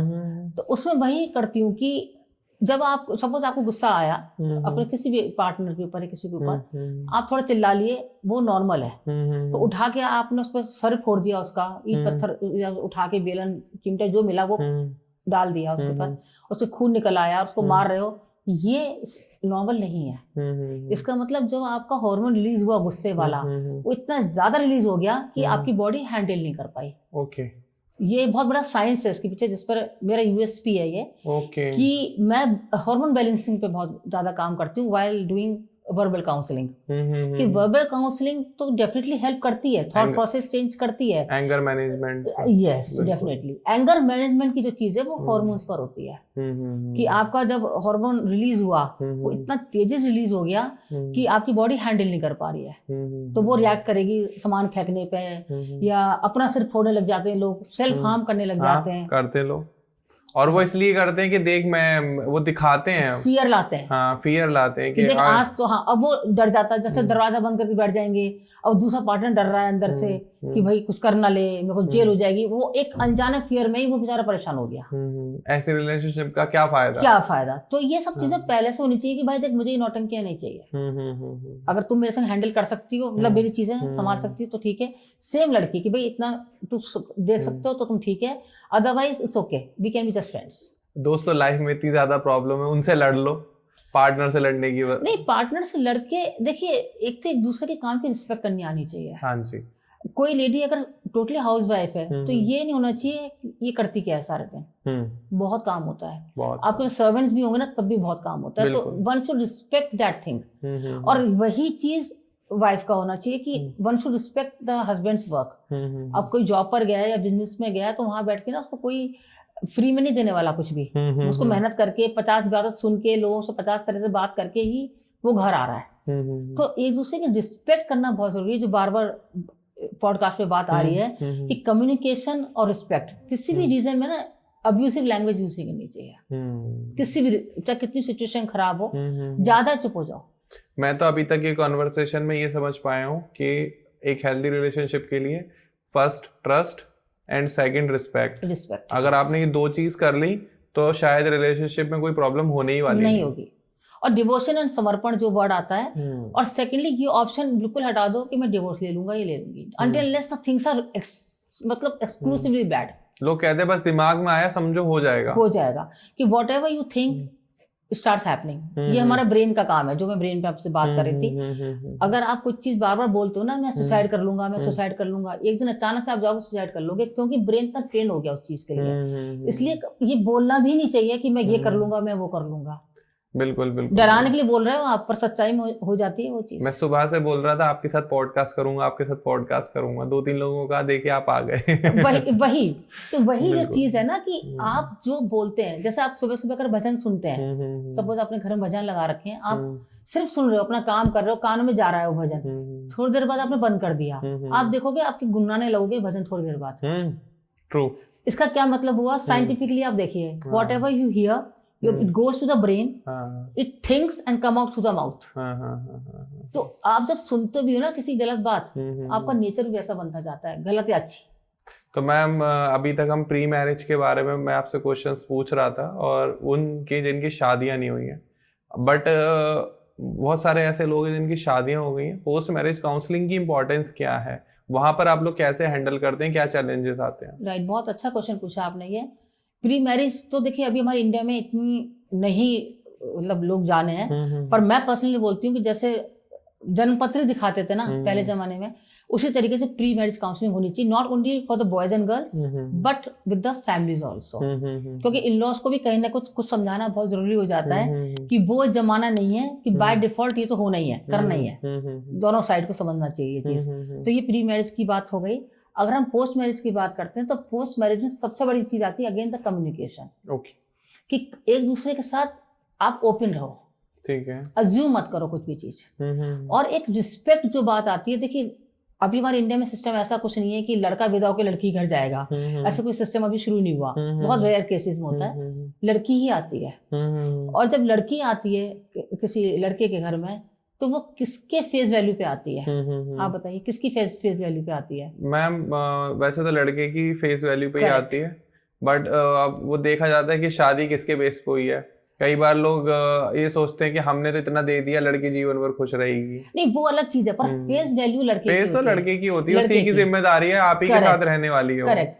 तो सबसे बड़ी बात जो एक प्री मैरिज में जो एक पॉइंट मिस हुआ अभी, वो बहुत इंपॉर्टेंट है, लड़के की अपने घर में क्या इज्जत है, ये लड़की को देखना बहुत जरूरी है। बिल्कुल। अगर लड़के की घर में अपनी इज्जत नहीं है तो उसकी वाइफ की इज्जत दो कौड़ी की भी कोई नहीं करेगा। ये तो मतलब प्री और पोस्ट दोनों में इम्पोर्टेंट तो ये प्री में भी देख लेना चाहिए, जैसे बाद में ये कलेश ना हो कि भाई तुम्हारी कोई इज्जत नहीं करता तो मेरी भी नहीं करता। तो ये बहुत जरूरी है। और लड़का फाइनेंशियली कितना इंडिपेंडेंट है, ये तो मान के चलिए आपने 90 करोड़ लोगों के दिल की बात को छू लिया। यस।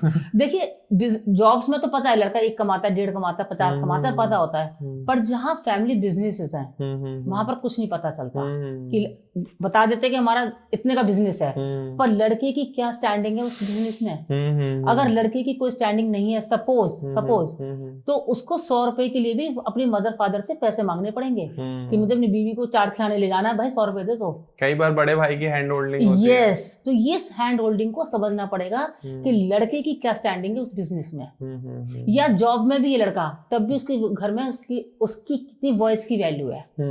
अगर उसकी वॉइस की वैल्यू नहीं है, उसकी वाइफ को कोई नहीं करेगा रिकॉग्नाइज। बिल्कुल। क्योंकि लड़का स्टैंड नहीं ले पाएगा, और जब लड़का स्टैंड नहीं ले पाएगा तो उसकी वाइफ को तो सब फुटबॉल बना देंगे।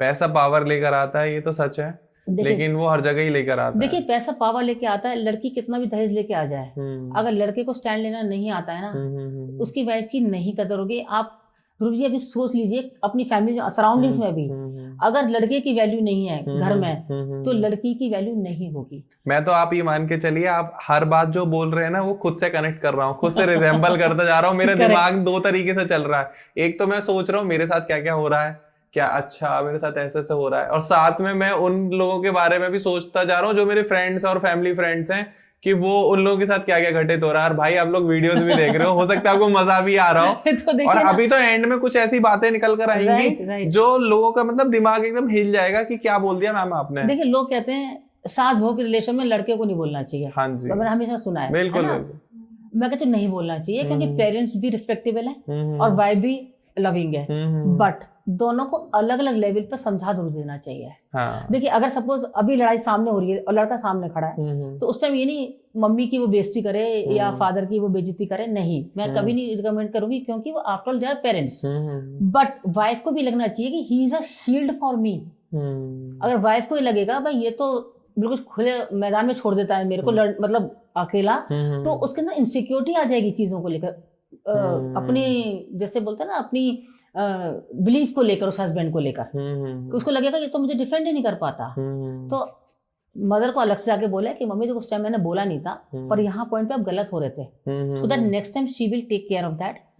और फिर वाइफ को बोल सकता है कि देखो इनकी एज है इतनी, अब कुछ अवॉइड कर जाते हैं, और कभी समझा अगर वो गलत है वाइफ तो उसकी मतलब प्लास्टिक वे में ना बोले कि प्लास्टिक स्टाइल में बोले, उसको ओपनली बोले देखो यहाँ तुम गलत हो रही थी, मैंने उस टाइम मम्मी के सामने नहीं बोला था, बट यहाँ तुम गलत थी, so that next time she will also take care while talking. लेकिन मैं तो सारे लड़कों की तरफ से आपसे ये कहना चाहूंगा कि मुझे ऐसा पर्सनली ऐसा लगता है, मैं नॉट बीइंग अ बॉय, कि हर लड़ाई में लड़का सबसे ज्यादा पिसता है। वो उधर से भी गाली खा के आता है और अंदर बेडरूम में भी गाली खाता है कि तुम्हारी मम्मी ऐसी है, तेरी बीवी ऐसी है। और खासकर ये गरीब बेचारे लव मैरिज वाले इनकी तो सबसे ज्यादा जीवन मतलब, और ऊपर से बॉस का प्रेशर, इधर मेल फाइनेंशियल इसीलिए तो कंप्रेस डिप्रेशन में चले जाते हैं। दिस इज द रीजन कि वो डिप्रेशन में जाके, देखिए जो ज्यादा डिप्रेसिव हो जाता है वो सुसाइडल नोट पे चला जाता है, वरना डिप्रेशन में जाके या तो वो रॉन्ग एडिक्शंस में चले जाते हैं या घर से बाहर रहने लग जाते हैं कि भैया मुझे जाने नहीं, घर में जो हो रहा है होता है। तो इन सब चीजों से बचने के लिए एक मिड पॉइंट लाना पड़ता है। देखिए साथ रहना, इसलिए लोग कहते हैं आजकल नया एक कॉन्सेप्ट आया कि बेटा बहू को अलग कर दो। मैं इस चीज में नहीं बोलती, कभी मैं बोलती नहीं, क्योंकि बड़ों का एक्सपीरियंस होता है, पर बड़ों को समझना पड़ेगा कि एक सिर्फ मॉनिटर करना है, ये नहीं हमने जो कह दिया वो फाइनल है। इस चीज से बचना चाहिए, हैंड होल्डिंग करनी है। यस, सपोज अब किसी एक बेटा बहू बैठे हैं सामने और कुछ उनको पेरेंट्स को बोलना है, तो कहने बेटा मुझे ऐसा लग रहा है कि ये तुम गलत कर रहे हो, बाकी तुम्हारी मर्जी है। Let them decide, they are grown up. अभी कोई 15 साल के बच्चों की शादी नहीं हो रही है, 30-30 साल की बच्चों की होती है, तो they are quite grown up to understand कि भैया मुझे अगर मेरे मम्मी ने कहा है या पापा ने कहा है तो एक बार सुन लें, समझ लें, let them analyse. If they think नहीं पेरेंट्स आर रॉन्ग तो लेट देम डू। और पेरेंट्स को लगता है अरे भाई नुकसान हो जाएगा, होने दो, एक बार नुकसान होगा तो next time they will understand, but उनके पीछे मत पड़ो। अच्छा मैम, एक और मैं आपसे पूछना चाहूंगा कि आजकल एक नई टर्म आ गई है, एक्स्ट्रा मैरिटल अफेयर, और मैं डिस्क्लोज नहीं कर सकता, बट मेरे बहुत सारे ऐसे फ्रेंड्स इनकी शादी हो रखी है और उसके साथ वो कहीं ना कहीं किसी न किसी से अटैच्ड है, emotionally, mentally, physically, in all situations. I don't know why, but ये बहुत ज्यादा बढ़ता जा रहा है। तो इसके पीछे के लॉजिक क्या है, और not for male, in for female also, तो इसके पीछे के रीजन क्या है और वो इसको कैसे ओवरकम करें? देखिए कहीं ना कहीं इमोशनली सपोर्ट नहीं है। ये तो आप मानेंगे, घर में जैसे कहते हैं ना, घर से अगर कोई भूखा जा रहा है तो बाहर हर हलवाई की दुकान अच्छी लगेगी। तो घर से अगर इमोशनली सपोर्ट नहीं है तो बाहर जहां कंधा मिलेगा वो वहीं पे लुढ़क जाएगा। देखिए किसी की तो फितरत भी होती है, ऐसा नहीं है हर जगह ऐसा। कुछ लोग तो जैसे कहते हैं एक फितरत होते हैं कि दिल फेंक फितरत, वो है ही ऐसे, तो वो तो है ही ऐसे। तो आपको कितना इमोशनल सपोर्ट मिल जाए, कुछ भी मिल जाए, आपका वो ही रहेगा। पर अगर ऐसी फितरत नहीं है फिर भी वो जा रहा है या जा रही है, तो कहीं ना कहीं रूट कॉज पे आप जाओ कि क्यों, क्या घर पर इमोशनल सपोर्ट नहीं मिल रहा, क्या घर पर इसको फाइनेंशियल सपोर्ट नहीं मिल रहा। देखिए अगर आपका सपोज बच्चा है और आप उसको 10 रुपए पॉकेट मनी की नहीं दे रहे हो, तो वो क्या किसी अंकल से बोला, अंकल भी 10 रुपए दे दो ना, मुझे कुरकुरे खाने का मन है। इसका क्या मतलब, वही बात आ गई कि घर से अगर पूरा नहीं हो रहा है तो बाहर जाके ढूंढ रहा है। तो इस चीज से बचना चाहिए। इसलिए मैंने आपसे बोला ट्रस्ट, आपकी जॉब में कितना भी, वर्क में कितना भी प्रेशर हो, बट एक टाइम जरूर निकालो जिसमें आप रोजाना साथ जरूर बैठो, चाहे 15 मिनट बैठो, 15 मिनट बैठो, आप साथ बैठो। हर वीकेंड पे कोशिश करो कि एक इंडिविजुअल इंडिपेंडेंट डेट पे जाओ, चाहे शादी को 20 साल हो गया हो। इससे एक तो एक दूसरे के मन की बात होती है और एक दूसरे केयरिंग फील होती है। ओके, ये नहीं अब ठीक है अब छोड़ो, अब क्या करना है, तो बच्चे हो गए। हाँ, इससे तभी तो आप देखते हो ना इस जनरेशन में जो है स्टार्टिंग में ही डिवोर्स हो जाते हैं, या तो या 25-30 साल बाद भी डिवोर्स हो रहे हैं। I know so many people around my surroundings जिनकी शादी को 30 इयर्स हो गए, now they are getting separated, कि नहीं हो रहा। लोग एग्जांपल देते हैं, देखो आमिर खान का तो हो गया, ऋतिक रोशन का तो हो गया। देखिए सेलिब्रिटीज की तो छोड़ दो आप, उनकी तो लाइफ स्टाइल, हम तो नॉर्मल अपने जैसे लोगों की बात कर रहे हैं जिनको एक समाज में रहना होता है। जो हम समाज की बात करते हैं कि हमें एक समाज का डर है, एक हम सोशल पीपल ज्यादा है, हम लोग डरते हैं। एक मिडिल क्लास ही डरता है समाज से, सही बात, ना तो लोअर लेवल डरता है ना अपर लेवल डरता है। मिडिल लेवल हमेशा समाज की चिंता करता है। तो इमोशनली और फाइनेंशियली ये बहुत सपोर्ट होना चाहिए। जैसे मैंने बोला डेट्स पे जरूर जाना चाहिए, चाहे कोई भी एज फैक्टर हो, उससे कोई फर्क नहीं पड़ता। उससे एक तो कनेक्शन बना रहता है, एक दूसरे की लव बना रहता है, एक ताजगी बनी रहती है। अब मेरे काउंसलिंग्स में जो पोस्ट मैरिज आते हैं, बहुत सारी चीजें वो शेयर करने से बहुत हिचकिचाते हैं। तो हम लोगों को सबसे पहले उनके साथ रैपो बनाना पड़ता है, एक ट्रस्ट लाना पड़ता है कि we are with you without any judgmental point. हमारा उसमें कोई वो नहीं है। पोस्ट मैरिज जिसमें क्या होता है, दादियां, नानियां, चाचियां सब काउंसलिंग कर रही होती हैं। लड़की वालों के लड़की वाली की साइड ले रहे होते हैं, लड़का वाला लड़के वाली की साइड ले रहा होता है। मिड पॉइंट पे कोई बात नहीं करता। वो कहता है लड़की से बहुत बुरा हो रहा है, वो कहता है लड़के के साथ पता नहीं कौन आ गई। तो हम ऐसे काउंसलर्स ना नॉन जजमेंटल रहते हैं। आजकल तो मैम देखो, ये तो एनसीआर है, यहाँ तो इतना ज्यादा नहीं होता, लेकिन गांव वगैरह में तो ऐसा लगता है कि इसने तो आते ही लड़के पे जादू कर दिया। तो लोग पूजा पाठ करने लगते हैं। कोई बात नहीं, अगर आपको लग रहा है लड़का मेरा बीवी का गुलाम है, कोई बात नहीं। अगर गुलामी से उसका घर सही चल रहा है तो ओके। देखिए लड़के को थोड़ा सा ना एक टैक्टफुल होना चाहिए। जैसे रिस्पेक्ट की बात है, अभी किसी की काउंसलिंग हो रही थी तो उन्होंने बोला अरे इससे क्या पूछना है, वाइफ के लिए बोले। तो मैंने उनको वहीं पर करेक्ट किया, मैंने कहा इसका मतलब आपको लग रहा है कि वाइफ की तो कोई वैल्यू ही नहीं है यहाँ पर, इससे क्यों पूछना है। मैं कहा नहीं, आपको कि वो भी माने ना माने पर एक बार आपको पूछना तो चाहिए। तो उस रिस्पेक्ट की जरूर ध्यान रखना चाहिए। और जहाँ तक इन-लॉज की बात है, देखिए पेरेंट्स को भी थोड़ा समझना चाहिए कि बच्चे बड़े हो चुके हैं, लेट देम डू। ये नहीं है कि हमने तो अपने जमाने में इतना कष्ट झेला तो तुझे भी झेलना है, जो चलता है छोड़ दो। ऐसे एग्जाम्पल दिए जाते हैं कि गांधी जी 40 किलोमीटर पैदल जाते थे, उनकी लाइफ में ऐसा होता था। क्योंकि मैक्सिमम मैंने देखा इन-लॉज की प्रॉब्लम ही ये होती है। अगर भाई आप अपने जमाने में नहीं घूमे तो आपकी बहू भी ना घूमे, ये क्यों? हाँ भाई ठीक है, आपकी अपनी मजबूरियां थी, आपके अपने रीजंस थे। अब लाइफ में अगर मैंने कुछ कष्ट झेला है तो मैं अपनी बहू को बोलूं कि तू भी इतने कष्ट झेल, तभी बैलेंस होगा। तो ऐसे तो नहीं हो सकता ना। दूसरा मैम, इन लॉज को सामने एक और प्रॉब्लम आती है, आप बताओ प्लीज, आप कैसे हैंडल करते हो कि फैशन को लेके कि ऐसे कपड़े हमारे घर में नहीं चलेंगे, आपको तो ऐसे ही पहनने पड़ेंगे। तो उस कंडीशन में वो कपल क्या करे? नहीं, थोड़ा माइंडसेट चेंज करना पड़ेगा बड़ों को। अनटिल अनलेस वो कपड़े वल्गर हैं, मतलब अगर ज्यादा ही वल्गैरिटी पर हैं तब तो अलग चीज है, क्योंकि वो घर की डिसेंसी को बिगाड़ रहे हैं या चीजें खराब कर रहे हैं। अगर वो कहें हमारे घर में तो भी सूट चलता ही नहीं, हमारे घर में तो जीन्स चलती ही नहीं, पर उसमें तो पूरी बॉडी ढकी हुई है, कोई प्रॉब्लम नहीं। तो आई थिंक उतना तो अब उनको भी थोड़ा मॉडर्न होना पड़ेगा। अब कुछ ऐसी चीजें जो बॉडी एक्सपोज हो रही है तो डेफिनेटली देखिए कोई भी बोलेगा कि थोड़ा सा आप डेकोरम रखो घर में। तो हर चीज के मतलब एक मिडिल पॉइंट होना चाहिए, एक्सेस नहीं किसी भी चीज का।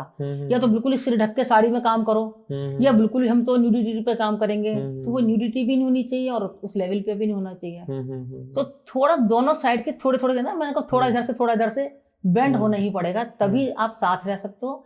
क्योंकि स्टार्टिंग में देखिए एक बहुत ये प्रैक्टिकल बात है कि जब कोई लड़की आती है ना, उसको आप 2-3 साल प्यार दे दो। ये मेरी गारंटी है, जो मदर्स इन लॉ सुन रही है उनके लिए ये 2-3 साल आप अपना प्यार दे दो, वो आपकी 100% आपकी बन जाएगी।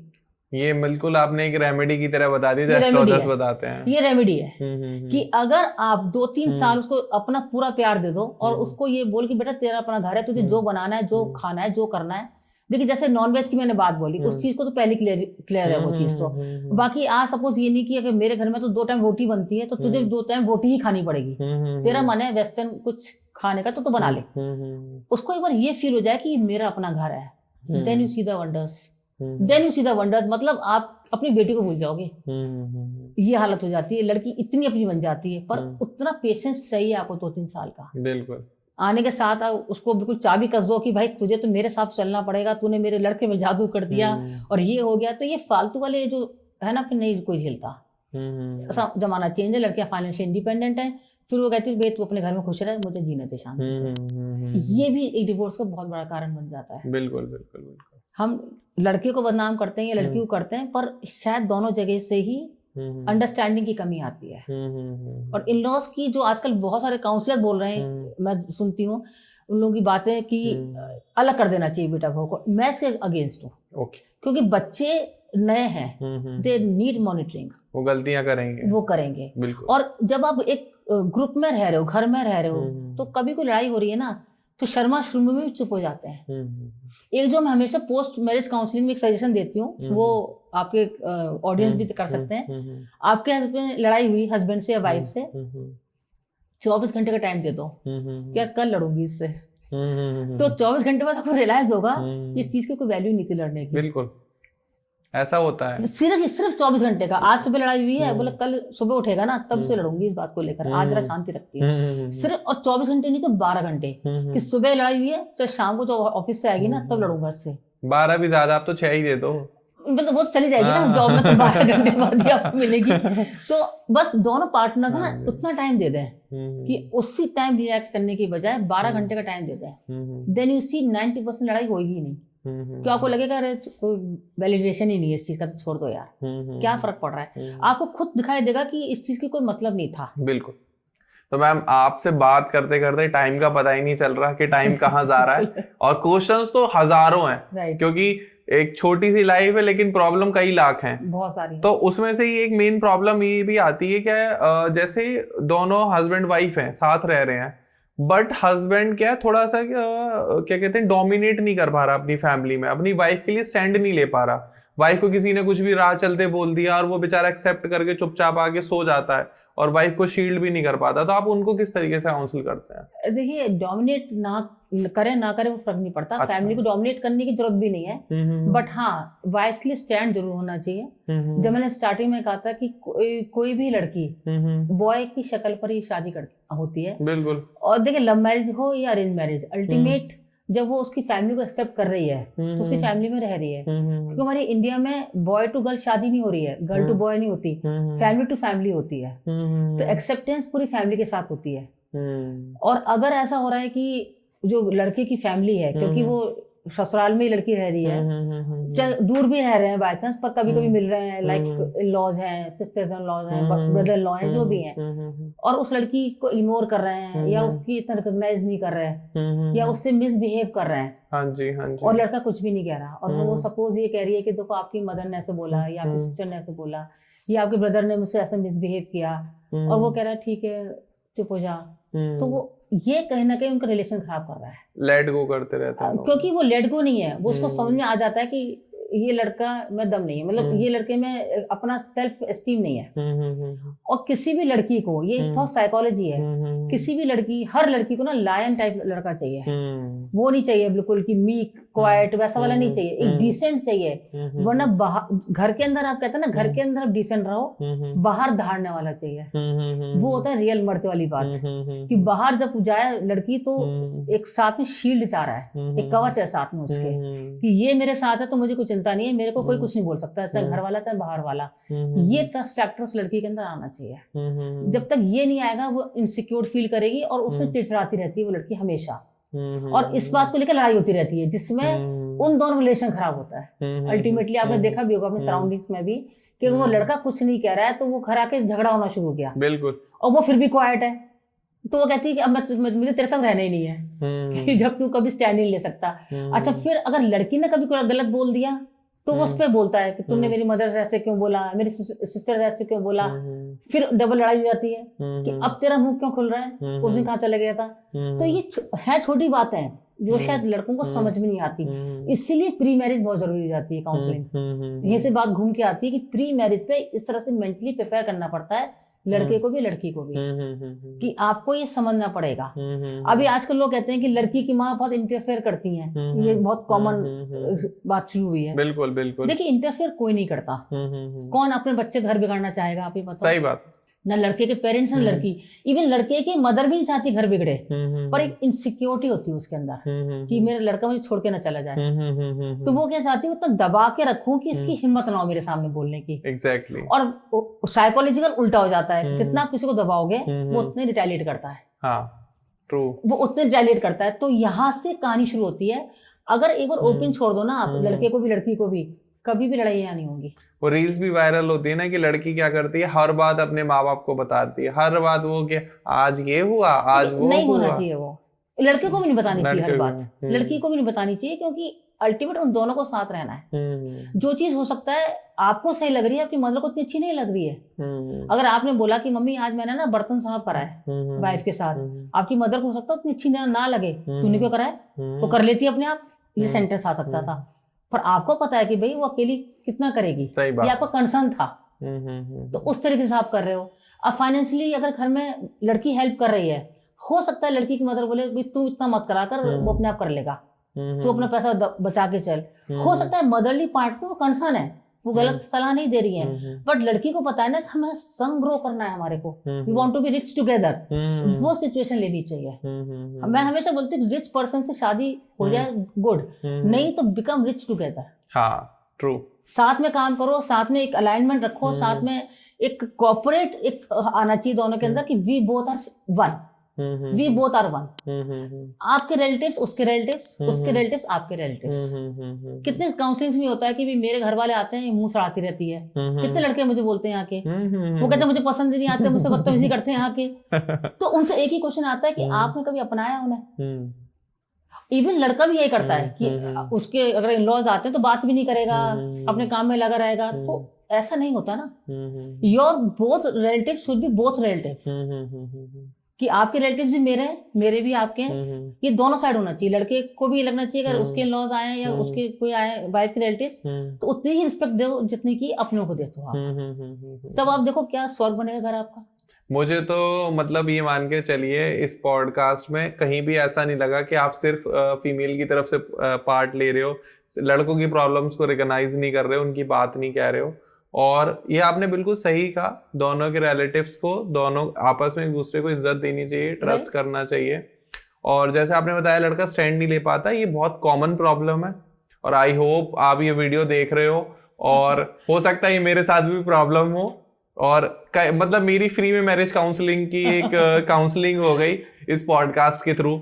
आई एम हैप्पी कि आपने इस टॉपिक को सोचा और आपने इनवाइट किया, मैम, क्योंकि ये बहुत बहुत जरूरी है आज के जमाने में, बहुत जरूरी है। इम्पोर्टेंट भी है। रीजन भी, लोग अपने लाखों करोड़ों रुपए यूं ही खर्च कर दे रहे हैं, यूं ही दाव पे लगा दे रहे हैं, अपनी इज्जत खत्म कर दे रहे हैं। डाइवोर्स इंसान, ये डाइवोर्स लेडी है, डाइवोर्स मैन की कोई इज्जत नहीं है ज्यादा सोसाइटी में।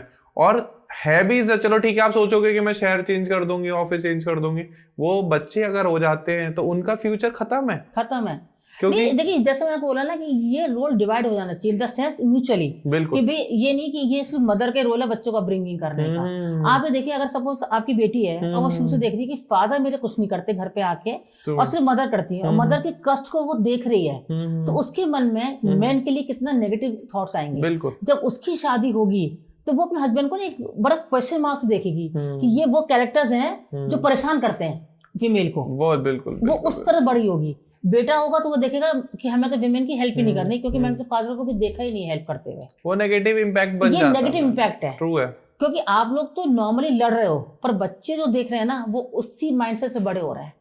हमने देखा भी है, मतलब मेरी कुछ एक फ्रेंड थी जिनके मदर और फादर दोनों सेपरेट हो गए थे, उनका डाइवोर्स हो गया था। तो वो एक फीमेल से भी मेरी बात हुई, तो उन्होंने शेयर किया कि ध्रुव, हम मेरे ना मम्मी पापा एक साथ नहीं रहते, और उस वजह से उसके बहुत गलत आदतों में वो जा चुकी थी। और बहुत ज्यादा वो ओवर इमोशनल हो जाते हैं, कोई भी उनका फायदा उठा लेता है, कुछ भी कर लेता है, और एक तरीके से उनकी पूरी लाइफ जो है रूंड हो जाती है, मतलब कुछ नहीं बचता उनकी लाइफ में। तो आप दोनों का डाइवोर्स लेना, सेपरेट होना आपके लिए हो सकता है अच्छा हो, लेकिन उस इंसान के लिए अच्छा नहीं जो आप मिलके दुनिया में लेकर आए हो। बिल्कुल आप सही है। अगर आपको इतना झगड़ना है ना, तो आप नई जिंदगी खराब मत करो। हाँ बिल्कुल, आप मत करो, आप पहले अलग हो जाओ। बिल्कुल बिल्कुल, बिल्कुल। बाद में अगर बाद में कुछ हो रहा है, अराइज कुछ ऐसा हो रहा है, तो फिर उसको अराइज होने मत दो। बिल्कुल बिल्कुल, क्योंकि आपके अलग होने से एक ब्रोकन फैमिली का जो बच्चा बड़ा होता है ना, आपको आइडिया भी नहीं है साइकोलॉजिकल वो कैसे आइडेंटिटी के साथ बड़ा होता है। बहुत वीक होता है मैम, बहुत ज्यादा। आई हैव फ्यू मतलब मेरे क्लाइंट्स। अभी एक लड़की आई थी मेरे पास, वो ब्रोकन फैमिली की ही थी। वो जो आपने बोला इमोशनल, बहुत ज्यादा इमोशनल हो जाती है, बहुत ज्यादा, और बहुत गलत आदतों में भी है वो। मतलब या तो बहुत इमोशनल हो जाते हैं, या फिर बहुत प्रैक्टिकल हो जाते हैं। प्रैक्टिकल क्या, वो अपनी लाइफ को खोखला कर लेते हैं। प्रैक्टिकल इसलिए हो जाता है। मतलब मैं तो दोनों तरीके के लोग देखे हैं, या तो ऐसे होंगे कि बिल्कुल ही वीक हैं, या फिर ऐसे हो जाएंगे कोई मर जाए उन्हें कोई फर्क नहीं पड़ता, क्योंकि उन्होंने वही चीज देखी ना घर में। इसलिए फैमिली ब्रोक ना ही करें तो बेटर है। बिल्कुल। और अगर एक चीज है, शादी या तो आप करो मत, करो तो डिवोर्स वर्ड अपनी डिक्शनरी हटा दो। बिल्कुल हटा दो ये वर्ड। हमेशा मिड पॉइंट पे बने रहो, जीरो पे बने रहो, ना माइनस में जाओ ना प्लस में जाओ। मतलब जो कहते हैं ना कि आपको या तो शादी करो ही मत, करो तो भैया ये डिवोर्स वर्ड को माइंड से हटा दो। माइंड में रखो कि बोलते हैं ना, जो बिंद गया सो मोती, सो मोती बना के गले का हार बना के रखो। या तो आप शादी मत करो, आप पहले ही खूब 1 साल 2 साल 3 साल एक दूसरे को जज कर लो।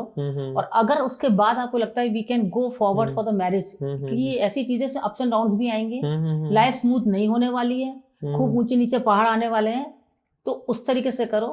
मतलब हंसते हंसते कट जाए रास्ते वाली स्थिति को लेके चलो साथ में, कि हमें अब जो हम एक हो गए हैं, अब हम अलग नहीं होना किसी भी हालत में। अच्छा, आप प्रोफेशनल से आप हेल्प लो। देखिए हम प्रोफेशनल्स बैठे इसीलिए हैं कि नॉन जजमेंटल होकर हम बात करते हैं, और एक कहते हैं एक स्पेस ऐसे देते हैं जो आप सपोर्टिव स्पेस। हम किसी के साथ नहीं होते। मेरे यहाँ तो कपल काउंसलिंग जब आते हैं ना, तो वाइफ ज्यादातर गुस्सा हो जाती है, कहती है आप तो इन्हीं की साइड ले रहे हो, या हस्बैंड गुस्सा हो जाते हैं कि आप तो इन्हीं की साइड ले रहे हो। मैं कहा भाई मैं किसी की साइड नहीं ले रही हूँ, मुझे जो गलत लग रहा है मैं वो बोल रही हूँ। फिर उनको आ जाता है समझ में 1-2 सेशंस के बाद कि वो साइड नहीं है, पर क्योंकि उनको आदत क्या है, लड़कियां अपनी मदर को जाके बोलती हैं, वो उन्हीं की साइड बोल रही हैं, लड़का अपने मदर को जाके बोल रहा है, वो उसी की साइड बोल रही है, उनको वही सुनने की आदत पड़ जाती है। हाँ बेटा तेरे संग बड़ा गलत हो रहा है, हम तो पछताए शादी करके, उनको वही सुनना होता है, उनको सुनना ही नहीं होता कि तुम गलत हो। तो ये चीज पर बहुत काम करना जरूरी हो गया, और इसलिए काउंसलर्स की एंट्री हो गई है। हाँ जी। तो मैम इसमें आप कोई 5 गोल्डन रूल्स बताना चाहेंगे हैप्पी मैरिज लाइफ के लिए, जो लोग ये वीडियो देख के रिजेंबल कर पाए और उनको फॉलो करके अपनी या तो शादी टूट रही है तो बचा लें, या सोच रहे हैं डाइवोर्स लेने का तो ना लें, या शादी करने वाले हैं तो आप प्री मैरिज में ही वो प्रिपेयर हो जाएं कि हाँ भाई ठीक है ये सब हो सकता है, और ऐसे हम लोगों को एक हैप्पी मैरिज लाइफ गुजारनी है। देखिए अभी आपने कहा कि अगर डाइवोर्स लेने की सोच रहे हैं, अगर पहले बात तो सोचना बंद करें आप, सबसे बड़ी बात तो ये है, पहला गोल्डन रूल तो यही है कि सोचना बंद करें, प्रॉब्लम में सॉल्यूशन ढूंढना शुरू करें। हर प्रॉब्लम की सॉल्यूशन है until unless that relation is very toxic. आपको फिजिकल अब्यूज कर रहा है, कोई गलत चीजें कर रहा है, तब तो देखिए अलग चीज हो गई, बिल्कुल ट्रू, वो एक्सट्रीम है वो। हाँ जी। तब तो आप सोचें, तब तो सोचे नहीं, आप ले ही लें, अदरवाइज तो मत सोचो, क्योंकि आपके अलग होने से आपके बच्चे बहुत इफेक्ट खाते हैं, क्योंकि चिल्ड्रन नीड बोथ, मदर भी फादर भी। Being a wife you might not be needing a husband, but and being a husband you not be needing a wife, but children will be needing parents. True. तो उन children के लिए ही थोड़ा बहुत करो, आपस में बैठो, एक प्रोफेशनल काउंसलर के पास जाओ, बात करो। देखिए कुछ सेशंस लेते लेते आपको रियलाइज होगा कि कुछ गलतियां अनअवेयरली हो रही थी, लोगों की बातें सुन के हो रही थी। लड़कियों की फ्रेंड्स कह देती हैं तू तो बर्दाश्त कर रही, मैं तो नहीं करती, हाँ बस ये हिट कर गई, ऐसा होता है। Correct, do you agree with that? Husbands की जो होते हैं कलीग्स, यार तू कैसे बर्दाश्त करता है, यार मैं तो नहीं करता एक दिन भी, वो कहते हैं मैं तो 2 थप्पड़ मार देता। अब वो शाम को आएगा तो इसी माइंडसेट आ रहा है, अब बोलेगा तो थप्पड़ ही मारूंगा क्यों, वो मेंटली प्रिपेयर होके आया, उसका इंटेंशन नहीं थे ऐसे वाले, ना वो ऐसी पर्सनैलिटी का बंदा था, पर वो इतना इवोक होके आया ना कि उसका ले आज यही करता हूँ। इन सब चीजों से ना, एक तो बाहर वालों से, सो कॉल्ड फ्रेंड्स से बचना चाहिए। हर किसी से अपनी घर की बात मत करो आप, क्योंकि हर आदमी अपने हिसाब से बोलेगा। अगर सपोज किसी का डिवोर्स हो चुका है तो वो तो ये कहेगा ना तू डिवोर्स ले ले यार, छोड़ना क्यों झंझट में पड़ रहा है, और क्या अकेले रहे मौज ले, अकेले ले मौज कर, कहीं भी जा कहीं भी आ, कोई रोकने वाला नहीं, कोई टोकने वाला नहीं। तो वो प्रोफेशनल काउंसलर्स नहीं है। कोई बोलता है कि काउंसलर्स क्या करते हैं, काउंसलर्स यही करते हैं, घर जोड़ते हैं। मतलब मेरे पास तो ऐसे लोग आए हैं, आप मानेंगे नहीं, डिवोर्स फाइल करने के बाद आए हैं, लॉयर के पास जाने के बाद वो लोग कहते हैं 6 महीने किसी काउंसलर के पास जाइए, तब वो मेरे पास आते हैं, और आप मानेंगे विद इन 3-4 मंथ्स अपना वापस ले लेते हैं। नहीं करते, कहते नहीं जाना, गलत कर रहे थे हम लोग, तो रियलिटी चेक दिखा देते हैं उनको। तो आप वो उनको स्टेप गाइड्स दे देंगे कि ऐसे ऐसे रूटीन फॉलो करो, सब सही हो जाएगा। तो एक तो ट्रस्ट आया, एक लव आया एक दूसरे के लिए, एक स्टैंड लेना भी आया। ऐसा नहीं है कि लड़का ही स्टैंड नहीं लेता, कई बार लड़की भी स्टैंड नहीं लेती हस्बैंड के लिए, बिल्कुल खुद ही जा के 10 जगह बुराइयां करती है उसकी।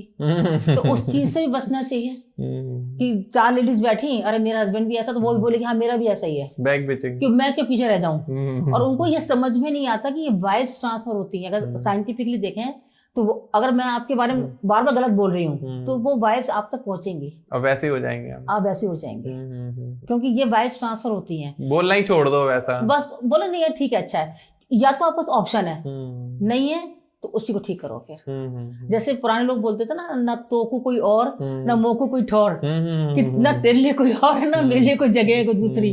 अगर ये चीज लेके चलोगे ना तो डिवोर्स वर्ड ही भूल जाओगे आप, फिर सॉल्यूशन पे काम करने लगोगे।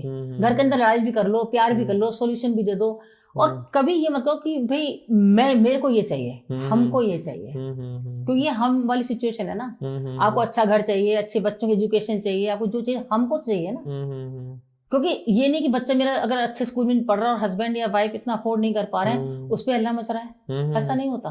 बिल्कुल, हमारे बच्चे हैं, हमको अच्छा देना है, तो वर्क ऑन दैट टुगेदर। एक जॉइंट वेंचर की तरह काम करो, मैं वर्ड हटा दो और एक्सेप्ट करो रियलिटी को, रियलिटी एक्सेप्ट कर लो। सोशल मीडिया से के दिखावे से थोड़ा दूर हो जाओ। हर सिचुएशन में मुझे ये गिफ्ट नहीं मिला कि मुझे वो गिफ्ट नहीं मिला, इससे दूर हो जाओ। वो डिवोशन खत्म हो गया है।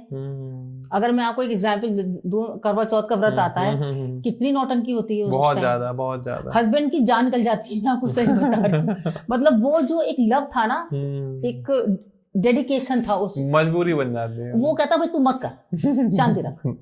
वो चीज ऐसी सिचुएशन लाके खड़ी कर दी है। क्यों? वो एक्चुअली आपने देखा होगा आजकल रील्स भी बहुत ज्यादा बन रहे हैं उस पर, इसी वजह से कि ना, तुम ऐसे नहीं करते हो, ये नहीं करते हो, मेरी फ्रेंड ने कि हस्बैंड ने तो ये दिया, तुरंत स्टेटस लग जाते हैं ना लोगों के। स्टेटस, वो आपको नहीं पता कितना फेक है। आपको क्या पता कितना फेक है? कल को आपकी वाइफ लेके लगा दे मेरे हस्बैंड मर्सिडीज ही है, तो कैसे पता सही बात है? ट्रू है। और किसी की वाइफ रियली लड़ रही है कि उसको मर्सिडीज है, तुमने तो ऑल्टो भी नहीं दी। तो इस सिचुएशन से अगर डेडिकेशन, जो मैंने आपसे बोला राधा कृष्ण का प्यार, उस प्यार को इतना सा समझ लो ना 1% भी, तो आई थिंक हर घर मंदिर है, फिर हर घर मंदिर बन जाएगा कि डिवोशन, डेडिकेशन एक दूसरे के लिए, और जैसे कहते हैं ना, एक सद्भावना के साथ समर्पण, एक सद्भावना समर्पण रखो आप, फिर देखो घर क्या बनता है। मैं आपको इंटरप्ट करूंगा। मैं एक बहुत संत हैं, बहुत अच्छे संत हैं, और वो सोशल मीडिया पर कहीं वीडियोस नहीं बनाते। मैं उनके पास बैठा हुआ था, तो मैंने उनसे ऐसे जनरल क्वेश्चन पूछ लिया था कि महाराज जी, अगर किसी हस्बैंड वाइफ की ज्यादा नहीं बनती तो वो दोनों क्या उपाय करें, क्या करें? तो उन्होंने मुझे बस इतना उपाय बोला था कि दोनों को बोल कुछ ना करें, डेली सुबह उठ के साथ में पूजा करें। करेक्ट, इतना कर लें, मैं गारंटी दे रहा हूँ, वो अगर उनका डाइवोर्स भी हो गया तो दोबारा शादी कर लेंगे। स्पिरिचुअलिटी बहुत हेल्प करती है। तो वो कह रहे थे कि कुछ ना करें बेटा, वो साथ में सुबह हवन कर लें, कोई पूजा कर लें, आरती कर लें, कुछ भी कर लें, बस साथ में दोनों बैठ के इतना कर लें बिना मन के। मैं अपने हर काउंसलिंग में बोलती हूँ ये चीज कि आप दोनों साथ बैठ के हनुमान चालीसा करें, बस इतना कर। मैं इतना बोलती हूँ हर वक्त कि आप दोनों साथ बैठे। सुबह नाकर कहते हैं अरे नहीं मुझे जल्दी ऑफिस जाना होता है, मैं तो साथ नहीं बैठ पाती जल्दी, क्योंकि बच्चे स्कूल जाने होते हैं। मैं कहा शाम को कर लिया करो, पर एक बार साथ बैठ के हनुमान चालीसा साथ करो, क्योंकि उसमें आप देखो ना सेंटेंस, बल बुद्धि विद्या देहु मोहे हरेहु कलेश विकार। क्या बात! तो आप सारे मेरे विकार हर लो, सारे कलेश हर लो, बल बुद्धि विद्या दे दो, तो सब कुछ मिलके लड़ाई फिर कहाँ होगी? सही बात है। तो मैं हमेशा बोलती हूँ कि आप सुंदर कांड नहीं कर सकते, आप बहुत कुछ नहीं कर सकते, हनुमान चालीसा हार्डली 3 से 4 मिनट लगते हैं, उतना तो साथ कर ही सकते हो ना। ये मैं हर काउंसलिंग को, हर कपल को बोलती हूँ ये चीज। या मेरे तो हर कपल को पता है कि हर घर में हनुमान चालीसा वो लोग करते हैं साथ में। देखिए कई बार क्या होता है कि सनातन धर्म वाले नहीं आते, कुछ अलग कास्ट के भी होते हैं, तो मैं उनको फिर बोलती हूँ आपके जो धर्म में होता है आप वो करो फिर, पर साथ में करो। तो मैम जैसे आपने बताया कि दोनों साथ में हनुमान चालीसा का भी पाठ कर लें, तो मतलब उनका ये मान के चलो कि 99% शायद प्रॉब्लम सॉल्व हो जाए। बिल्कुल हो जाती है, क्योंकि एनर्जी बहुत हेल्प करती है। बिल्कुल, मैं भी मानता हूँ और बिल्कुल बिलीव भी करता हूँ, और ऑन कैमरा भी बोल सकता हूँ कि अभी तक मैं ये नहीं कर रहा था, लेकिन आपने सलाह दी है और मैं बिल्कुल से डेफिनेटली ऑप्ट करूंगा। करके देखिए, आप 15 दिन के अंदर देखेंगे सब कुछ सही चल रहा है। नहीं कि इतना और बढ़िया होगा, और बढ़िया हो जाएगा, और बढ़िया हो जाएगा, और कनेक्शन अच्छे हो जाएंगे। देखिए जैसे ट्रस्ट बहुत होना चाहिए, जो आपने गोल्डन रूल बोला है अच्छी मैरिज के लिए, ट्रस्ट तो होना ही चाहिए, फॉरगिवनेस बहुत होनी चाहिए। बिल्कुल। अगर कभी किसी से, आपने बोला था स्टार्टिंग में कि अगर किसी का मैरिटल अफेयर हो गया और बाद में उसने सॉरी वॉरी बोल दिया, तो फिर फॉरगिव कर दो, सेकंड चांस जरूर दे दो। सेकंड बार भी अगर किया तब फिर मत करो। जैसे बोलते हैं ना, पहली बार गलती है दूसरी बार गुनाह है, तो पहले वो गलती मान लो और उसको फॉरगिव कर दो, चाहे हस्बैंड हो चाहे वाइफ हो, एक बार जरूर करो आप उसको फॉरगिव। ट्रस्ट फैक्टर तो होना ही चाहिए, लव जरूर होना चाहिए, लव इन द सेंस कि एक टाइम स्पेंड साथ में। लव की, if you love somebody show it वाली बात जो होती है, छोटे छोटे जेस्चर्स दे दो, कभी एक चॉकलेट ला के दे दो, कभी एक फूल ला के दे दो, नहीं तो जब आप काम पे जा रहे हो उसके माथे पे एक किस कर दो, एक छोटी सी चीज होती है, but that give a very good comfort in the sense, एक सिक्योरिटी लगती है, ये चीज होती है। तो ये छोटे छोटे जेस्चर जो है ना, वो आपकी मैरिड लाइफ के लिए बहुत अच्छे होते हैं। बच्चों को लेकर झगड़ा मत करो, बच्चों को लेकर एक पॉजिटिव बनाओ, क्योंकि बच्चे भी, देखिए आप बहुत लकी हैं कि बच्चे हैं आपके पास, कितने कपल्स हैं जिनके बच्चे नहीं है। तो आप बच्चों को लेकर झगड़ा मत करो कि मैं कितना करूं, मैं कितना करूं, हम कितना क्या ना कर दें ये सोचो। सही बात है। जब आप ये सोचोगे ना कि हम क्या ना करते हैं, तो जो आप कर रहे हो वो आपको बहुत कम लगने लगेगा ऑटोमेटिकली, कि नहीं यार हमें और भी बहुत कुछ करना है बच्चों के लिए, क्योंकि हमें इनकी को बहुत अच्छी लाइफ देनी है। बच्चों को डिपेंडेंट मत बनाओ, पर बच्चों को जैसे हम बोलते हैं ना कि संस्कार जरूर सिखाओ। पेरेंट्स जब खुद ही लड़ेंगे सारा टाइम, खुद पूजा नहीं करते।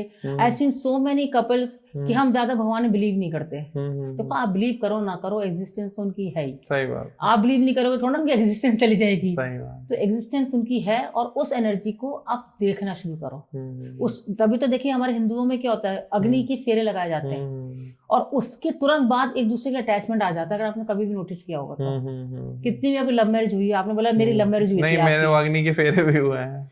उसके बाद आपने देखा नहीं कि अलग बॉन्डिंग आई अंदर से। वो एक्चुअली प्रैक्टिकली है ना कि फेरे हो गए तो शादी हो गई। यस। तो वो फेरों में क्या होता है, मंत्रों का ही एक कहते हैं ना निचोड़ होता है। मंत्रों की शक्ति डाली जाती है जो आप एक दूसरे के लिए कनेक्टेड हो जाते हैं। इस कनेक्शन की वजह से ही हमारे हिंदुओं में फेरे लगाए जाते हैं। अग्नि का जो बोलते हैं, विष्णु भगवान का, लक्ष्मी जी का, गौरी पार्वती का जो हम रखते हैं, सब चीजें ये सब चीजें होती हैं। साइंस के पीछे देखिए पूरा स्पिरिचुअलिटी है। बच्चों के सामने गलत तरीके से रखते हैं लोग, इसलिए वो कहते हैं भगवान ही मानते। उसको साइंस की तरह आप समझाओ, सब बच्चे मानेंगे। सही बात है। आप भी तो मानते ही है ना? मैं पूरी तरीके से मानता हूं। सब लोग मानते ही है ना? बिल्कुल बिल्कुल बिल्कुल। तो मैम आपसे बात करके और आपकी जो थॉट्स हैं और जो आपने मुझे सॉल्यूशंस बताए, हमारे व्यूअर्स को बताए, बहुत ज़्यादा कनेक्ट कर पाए और बहुत ज़्यादा अच्छा लग रहा है। आई होप आपको भी ये वीडियो पसंद आई होगी।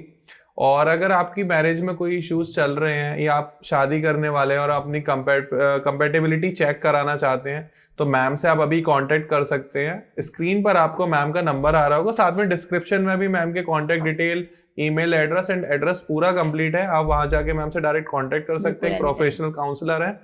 और साथ में अगर आपको ये वीडियो पसंद आई हो तो प्लीज लाइक कर दें। और कोई भी ऐसा क्वेश्चन है जो आप डायरेक्ट नहीं पूछना चाहते, आप सोच रहे हैं कि मैं कमेंट सेक्शन में पूछ लूं, या आपको हमारी कोई बात अच्छी नहीं लगी हो, आपको लगा हो कि यार ये तो सब तुम लोगों ने बकवास बातें बोल दी, तो कमेंट सेक्शन खुला हुआ है, आइए कमेंट करिए, हम आपका रिप्लाई करेंगे। बाकी वीडियो पसंद आई हो तो प्लीज शेयर करिए अपने उन दोस्तों के साथ जिनके साथ आपको लगता है ये प्रॉब्लम्स चल रही हैं और उनको ये वीडियो जरूर देखनी चाहिए। साथ के साथ हमारे सपोर्ट के लिए, मैम के सपोर्ट के लिए चैनल को प्लीज सब्सक्राइब कर लो। कोई पैसे नहीं लग रहे, फ्री ऑफ कॉस्ट है, इसके कोई पैसे नहीं जाते। इससे हमें सपोर्ट मिलता है, मोटिवेशन मिलता है कि हम आपके लिए ऐसी वीडियोस और भी लेकर आए। बाकी मिलते हैं हम अगले पॉडकास्ट में, तब तक के लिए थैंक यू सो मच।